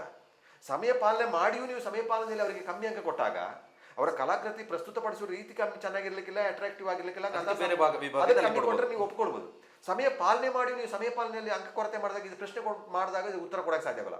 ತೀರ್ಪುಗಾರ ಏನು ಮಾಡಿರ್ತಾರೆ, ಇದನ್ನ ಗಂಭೀರವಾಗಿ ತೆಗೆದುಕೊಂಡಿರೋದಿಲ್ಲ. ಆ ಮಾಡೋ ಹೊತ್ತಿಗೆ ಅಂತೂ ಕ್ಯಾಶುವಲ್ ಆಗಿ ಅವರಿಲ್ಲ ಸ್ಪರ್ಧೆಗೆ, ಮೈಂಡ್ ಸೆಟ್ ಅವ್ರಿಗೂ ಗೊತ್ತಿರ್ತದೆ, ಸಾರ್ವಜನಿಕವಾಗಿ ಅವರು ಸಹ ಪ್ರಭಾವಕ್ಕೆ ಒಳಗಾಗಿರುತ್ತೆ, ಮಾತುಗಳು ಗೊತ್ತಿರುತ್ತೆ, ಸಹಜವಾಗಿ ಗೊತ್ತಿರುತ್ತೆ. ಇಲ್ಲಿ ಚರ್ಚೆ ಮಾಡುವ ಸಂದರ್ಭದಲ್ಲಿ ಅವರು ಈಗ ಅವ್ರನ್ನೊಬ್ಬನ ತೀರ್ಪುಗಾರರ ಅಂತ ಹೇಳುವಾಗ ಅವರು ಸಹ ಬೇರೆ ಬೇರೆ ವಿಚಾರದಲ್ಲಿ ಚರ್ಚೆ ಮಾಡ್ಕೊಳ್ತಾರೆ, ಯೋಚನೆ ಮಾಡ್ತಾರೆ, ಸ್ನೇಹಿತರೊಟ್ಟಿಗೆ ಚರ್ಚೆ ಮಾಡ್ತಾರೆ, ಎಲ್ಲ ಆದಾಗ ಅವರಿಗೂ ಅರಿವಾಗುತ್ತೆ. ಒಂದು 5 ಮಂಟಪಗಳು ಮಾತ್ರ ಸ್ಪರ್ಧೆ ಇದೆ, ಅದನ್ನಷ್ಟೇ ಗಂಭೀರವಾಗಿ ತೆಗೆದುಕೊಂಡ್ರೆ ಸಾಕು ಅಂತ ಕಾರಣಕ್ಕೆ ಬೇರೆನೇ ಕಮ್ಮಿ ಆಗ್ತಾರೆ. ಆದರೆ ಈ ಪ್ರಶ್ನೆ ಬಂದಾಗ ಉತ್ತರ ಕೊಡೋಕ್ಕೆ ಕಷ್ಟ ಆಗುತ್ತೆ. ನೀವು ಒಂದು ಈ ಗಲಾಟೆಗಳನ್ನು ತಪ್ಪಿಸುವುದಕ್ಕೆ ತೀರ್ಪುಗಾರಿಕೆಯನ್ನ ಆ ದಿನವೇ ಪ್ರಕಟ ಮಾಡೋದನ್ನು ನಿಲ್ಲಿಸಬಹುದು, ಬಹುಮಾನ ಕೊಡುವ ಅವಶ್ಯಕತೆ ಇಲ್ಲ. 4 ಗಂಟೆ 3 ಗಂಟೆಗೆ ಶೋಭಾಯಾತ್ರೆ ಮುಗಿದು ಬನ್ನಿ ಕಡಿಯುವ ಸಂಪ್ರದಾಯ 6 ಗಂಟೆ ಒಳಗೆ ಬೆಳಕು ಬರುವ ಮೊದಲು ಏನು ನಡಿಬೇಕಾಗುತ್ತೆ ಅದನ್ನ ಮಾಡಿದ್ರೆ ಇದು ಕಾಯುವಂತ ವ್ಯವಸ್ಥೆಗಳು ಇರಲ್ಲ. ಅವರವರ ಪಾಡಿಗೆ ಅವರು ಹೋಗ್ತಾರೆ. ಅಲ್ಲಿ ವೇದಿಕೆಯಲ್ಲಿ ದಸರಾ ಸಮಿತಿಯವರು ಇರುವಂತ ಅವಶ್ಯಕತೆ ಬರೋದಿಲ್ಲ. ತೀರ್ಪುಗಾರಿಕೆಗಾಗಿ ದಸಮಂಟಪ ಸಮಿತಿಯವರು ಕಾಯುವ ಅವಶ್ಯಕತೆಗಳಿಲ್ಲ. ತೀರ್ಪುಗಾರರು ಅಲ್ಲಿ ಹೆದರ್ಕೊಂಡಿರುವಂತ ಪರಿಸ್ಥಿತಿ ಬರಲ್ಲ. ಆ ನಂತರ ನೀವು ಹೇಳಿದ ಹಾಗೇನೆ ಅದು ಮಾಡ್ಬೋದು, ಸಾಧ್ಯತೆಗಳಲ್ಲಿ ಅದು ಒಂದನ್ನ ಪರಿಗಣನೆ ಮಾಡ್ಬೋದು. ತಕ್ಷಣ ಫಲಿತಾಂಶವನ್ನು ಪ್ರಕಟ ಮಾಡುವ ಬದಲು ಮತ್ತೆ ಅನೌನ್ಸ್ ಮಾಡುವಂಥದ್ದು ಮಾಡ್ಬೋದು. ದಸಮಂಟಪ ಸಮಿತಿ ಸಭೆಯಲ್ಲೇ ಒಂದು ಕೂತು ಚರ್ಚೆ ಮಾಡಿ, ಅಥವಾ ತೀರ್ಪುಗಾರರಿಗೆ ಒಂದು ಸಣ್ಣ ಕಾರ್ಯಕ್ರಮ ಮಾಡಿ ಗೌರವಯುತವಾಗಿ ಮಾಡಿ, ಇವನ್ ಸಾರ್ವಜನಿಕ ಒಪಿನಿಯನ್ ಸಹ ನೋಡಿ, ಸಾರ್ವಜನಿಕರಿಗೂ ಒಪಿನಿಯನ್ ಒಂದೊಂದು ಮಂಟಪಗಳ ಅಭಿಪ್ರಾಯನ ಹೇಳಿ ಪರಸ್ಪರ ವಿಚಾರ ವಿನಿಮಯ ಮಾಡಿ ಅಂತಿಮವಾದಂಥ ತೀರ್ಪನ್ನು ಪ್ರಕಟಿಸುವಂತ ಒಂದು ಅವಕಾಶಗಳು 100% ಇದೆ. ಅದು ಒಳ್ಳೆಯ ಆಯ್ಕೆ ಸಹ ಆಗುತ್ತೆ. ಆ ತಕ್ಷಣದ ಇಮೋಷನ್ ಏನಿರ್ತದೆ, ಭಾವನೆಗಳು ತಕ್ಷಣ ಇದಾಗುತ್ತೆ. ಈಗ RCB ಅವರು ಬೆಂಗಳೂರಿಗೆ ಬಂದ ಕಾರಣಕ್ಕಾಗಿ ಸಾವಿರಾರು ಜನ ಸೇರಿ ಕಾಲ್ತುಳಿತಕ್ಕೊಳಗಾಗಿ ಸಾವನ್ನಪ್ಪ ಆಯ್ತು. RCB ಗೆಲ್ಲಬೇಕು ಉತ್ಸಾಹದಲ್ಲಿಂತ ವಿರಾಟ್ ಕೊಹ್ಲಿ ಆ ಮೈದಾನದಲ್ಲೇ ಪ್ರೈಸ್ ಮಾಡೋ ನಾನು ನಾಳೆ ಬೆಂಗಳೂರಿಗೆ ಬರ್ತೀನಿ ಅಂತ ಹೇಳ್ಬಿಟ್ರು. ಒಬ್ಬ ಇಡೀ ವಿಶ್ವದ ಅಗ್ರಮನ್ಯ ಆಟಗಾರ, ಇಡೀ ಇಂಡಿಯಾದ ಪ್ರಮುಖ ಆಟಗಾರನೇ ನಾನು ನಾಳೆ ಬೆಂಗಳೂರಿಗೆ ಬರ್ತೀನಿ ಅಂತ ಹೇಳಿದಾಗ RCB ಬೇಡ ಅಂತ ಹೇಳೋದು ಸಹ, ಅಥವಾ ಸರ್ಕಾರಕ್ಕೆ ಬೇಡ ಅಂತ ಹೇಳೋದು ಅದು, ಅಥವಾ ಏನಾಗಿರುತ್ತೆ RCB ನಾವು ಗೆಲ್ಲೇಬೇಕು ಅಂತ ಇದ್ದು ಒಂದು ವರ್ಷ ಗೆದ್ದಾಗ ಅದು ಸಂಭ್ರಮಿಸಬೇಕು ಅಂತ ಬಂದಿದೆ. ಅದರಲ್ಲೇನು ಈಗ ಆಗುತ್ತೆ ಅಂತ ಕಲ್ಪನೆ ಮಾಡಲಿಲ್ಲ. ಆದಾಗ ಏನು ಮಾಡೋಕ್ಕಾಗುತ್ತೆ, ನಡೆದು ಹೋಗುತ್ತೆ, ಘಟನೆಗಳು ನಡೆದು ಹೋಗುತ್ತೆ. ಆದರೆ ಅದನ್ನು ಪಾಠವಾಗಿ ತಗೊಳ್ಬೇಕು, ಪ್ರತಿಯೊಂದನ್ನು ನಾವು ಪಾಠವಾಗಿ ತೆಗೆದುಕೊಳ್ಬೇಕು. ಇದು ತೀರ್ಪುಗಾರಿಕೆ ಗಲಾಟೆ ಇದು ಹಿಂದಿನ ವರ್ಷದಲ್ಲ, ಎಲ್ಲ ವರ್ಷಗಳಲ್ಲಿ ಬಹುತೇಕ ವರ್ಷಗಳಲ್ಲಿ ನಡೀತಾ ಬಂದಿರುವಂಥ ವಿದ್ಯಮಾನ. ಅದನ್ನು ಅಂತಿಮ ಆಗಲೇಬೇಕು. ನೀವು ಎಷ್ಟೇ ಶಿಸ್ತು ಕ್ರಮ, ಎಷ್ಟೋ ಮಂಟಪಗಳನ್ನ ಅವ್ರನ್ನ ನೆಕ್ಸ್ಟ್ ನಿಷೇಧ ಮಾಡಬೇಕು ಅಂತ ಹೇಳ್ತಾರೆ. ಮುಂದಿನ ವರ್ಷ 10 ಮಂಟಪ ಇದ್ದಿದೆ ಇದೆ, ಯಾವ ಮಂಟಪ ನಿಷೇಧ ಇಲ್ಲ. ಯಾಕೆಂದ್ರೆ ಅವರು ರಾಜಕೀಯವಾಗಿ ಪ್ರಭಾವ ಬೀರ್ತಾರೆ, ಶಾಸಕರ ಹತ್ರ ಹೋಗ್ತಾರೆ, ಮಿನಿಸ್ಟರ್ಗಳ ಹತ್ರ ಹೋಗ್ತಾರೆ, ಸರ್ಕಾರ ಮಟ್ಟಕ್ಕೆ ಹೋಗ್ತಾರೆ, ಎಲ್ಲವನ್ನ ಪ್ರಶ್ನೆ ಮಾಡಕ್ಕೆ ಮಾಡ್ತಾರೆ. ಇವನ್ ಎಲ್ಲ ಮಂಟಪಗಳಿಗೆ ಸರ್ಕಾರದಿಂದಲೂ ಅನುದಾನ ಇದೆ. ಈಗ ಮಂಟಪ ಸಿದ್ಧಪಡಿಸೋದಕ್ಕೆ ಅವ್ರು 2-3 ತಿಂಗಳು ಅವರ ಶ್ರಮ, ಪ್ರತಿಯೊಂದು ಪೈಸೆ ಹಣ ಕಲೆಕ್ಟ್ ಮಾಡೋದಕ್ಕೆ ಗೊತ್ತಾಗ್ತದೆ. ಮನೆ ಬಾಗಿಲಿಗೆ ಹೋಗ್ತಾರೆ, ಅಂಗಡಿಗೆ ಹೋಗ್ತಾರೆ, ವ್ಯಂಗ್ಯವಾಗಿ ಮಾತಾಡೋರು ಇರ್ತಾರೆ, 10 ರೂಪಾಯಿ ಕೊಡುವವರು ಇರ್ತಾರೆ, 10 ರೂಪಾಯಿ ಕೊಟ್ಟು 10 ಮಾತಾಡೋರು ಇರ್ತಾರೆ. ದಸರಾಗಿ 9 ತಿಂಗಳವರೆಗೆ ಪೇಮೆಂಟ್ ಆಗೋಲ್ಲ, ಸರ್ಕಾರದ ಅನುದಾನ ಬರೋದಕ್ಕೆ 7-8 ತಿಂಗಳಾಗೋದು, ತಕ್ಷಣ ಬರಬೇಕಲ್ಲ. ಮೊದಲೆಲ್ಲ ಅನುದಾನ ಕಡಿಮೆ ಬರ್ತಿದ್ದಂಥ ಸಂದರ್ಭದಲ್ಲಿ ಒಳ್ಳೊಳ್ಳೆ ಕಾರ್ಯಕ್ರಮಗಳಾಗ್ತದೆ. ಈಗ ಅನುದಾನ ಜಾಸ್ತಿ ಬರ್ತಾ ಇದೆ, ಆದರೆ ಕಾರ್ಯಕ್ರಮಗಳು ಮಾತ್ರ ಜನರನ್ನ ಸೆಳೆಯುವಂತೆ MLA ಸೇರಿದಂತೆ ಎಲ್ಲರೂ ಡ್ಯಾನ್ಸ್ ಮಾಡ್ತಾರೆ ರಘು ಕಾರ್ಯಕ್ರಮಕ್ಕೆ. ಅದೇ ರೀತಿ ಬೇರೆ ಸಾಂಸ್ಕೃತಿಕ ಕಾರ್ಯಕ್ರಮಕ್ಕೆ MLA ಬಂದು ಡ್ಯಾನ್ಸ್ ಮಾಡೋಕ್ಕೆ ಯಾಕೆ ಸಾಧ್ಯ ಇಲ್ಲ? ಅವರ ಆಯ್ಕೆ ಯಾವುದಿರುತ್ತೆ? ಅವರು ಮಕ್ಕಳ ದಸರಾ, ಮಹಿಳಾ ದಸರಾ, ಕಾಫಿ ದಸರಾ ಕೊಡದೆ ಹೋದರೆ ಒಂದಷ್ಟು ಒಳ್ಳೆಯ ಚರ್ಚೆಗಳು ಆಗ್ತಾ ಇರಲಿಲ್ಲ. ಆ ಥರದ ಚಿಂತನೆಗಳನ್ನ ಮತ್ತಷ್ಟು ಎಲ್ಲ ಮುಂಜಾಗ್ರತೆಯನ್ನು ವಹಿಸಿಕೊಳ್ಳೋಕ್ಕೆ ಒಂದು ಅವಕಾಶ, ವಿಶಾಲವಾದಂಥ ಪ್ರದೇಶ ಇದೆ. ಇನ್ನೂ ದೊಡ್ಡ ದೊಡ್ಡ ಅದ್ದೂರಿಯಾದ ಕಾರ್ಯಕ್ರಮಗಳನ್ನು ಮಾಡೋದಕ್ಕೆ ಗಣೇಶ್ ಅವರು ಆ ಟೈಮಲ್ಲಿ ಸುಮಾರು ಕಾರ್ಯಕ್ರಮ ಮಾಡ್ತಾ ಇದ್ರು. ಅಷ್ಟರಲ್ಲಿ ಆ ಸಂದರ್ಭದಲ್ಲಿ ಕೊಡ್ತಾ ಇದ್ದ ಕಾರ್ಯಕ್ರಮಗಳು ಜನರನ್ನ ಸೆಳೀತಾ ಇತ್ತು. ನಂತರ ಬರ್ತಾ ಅದು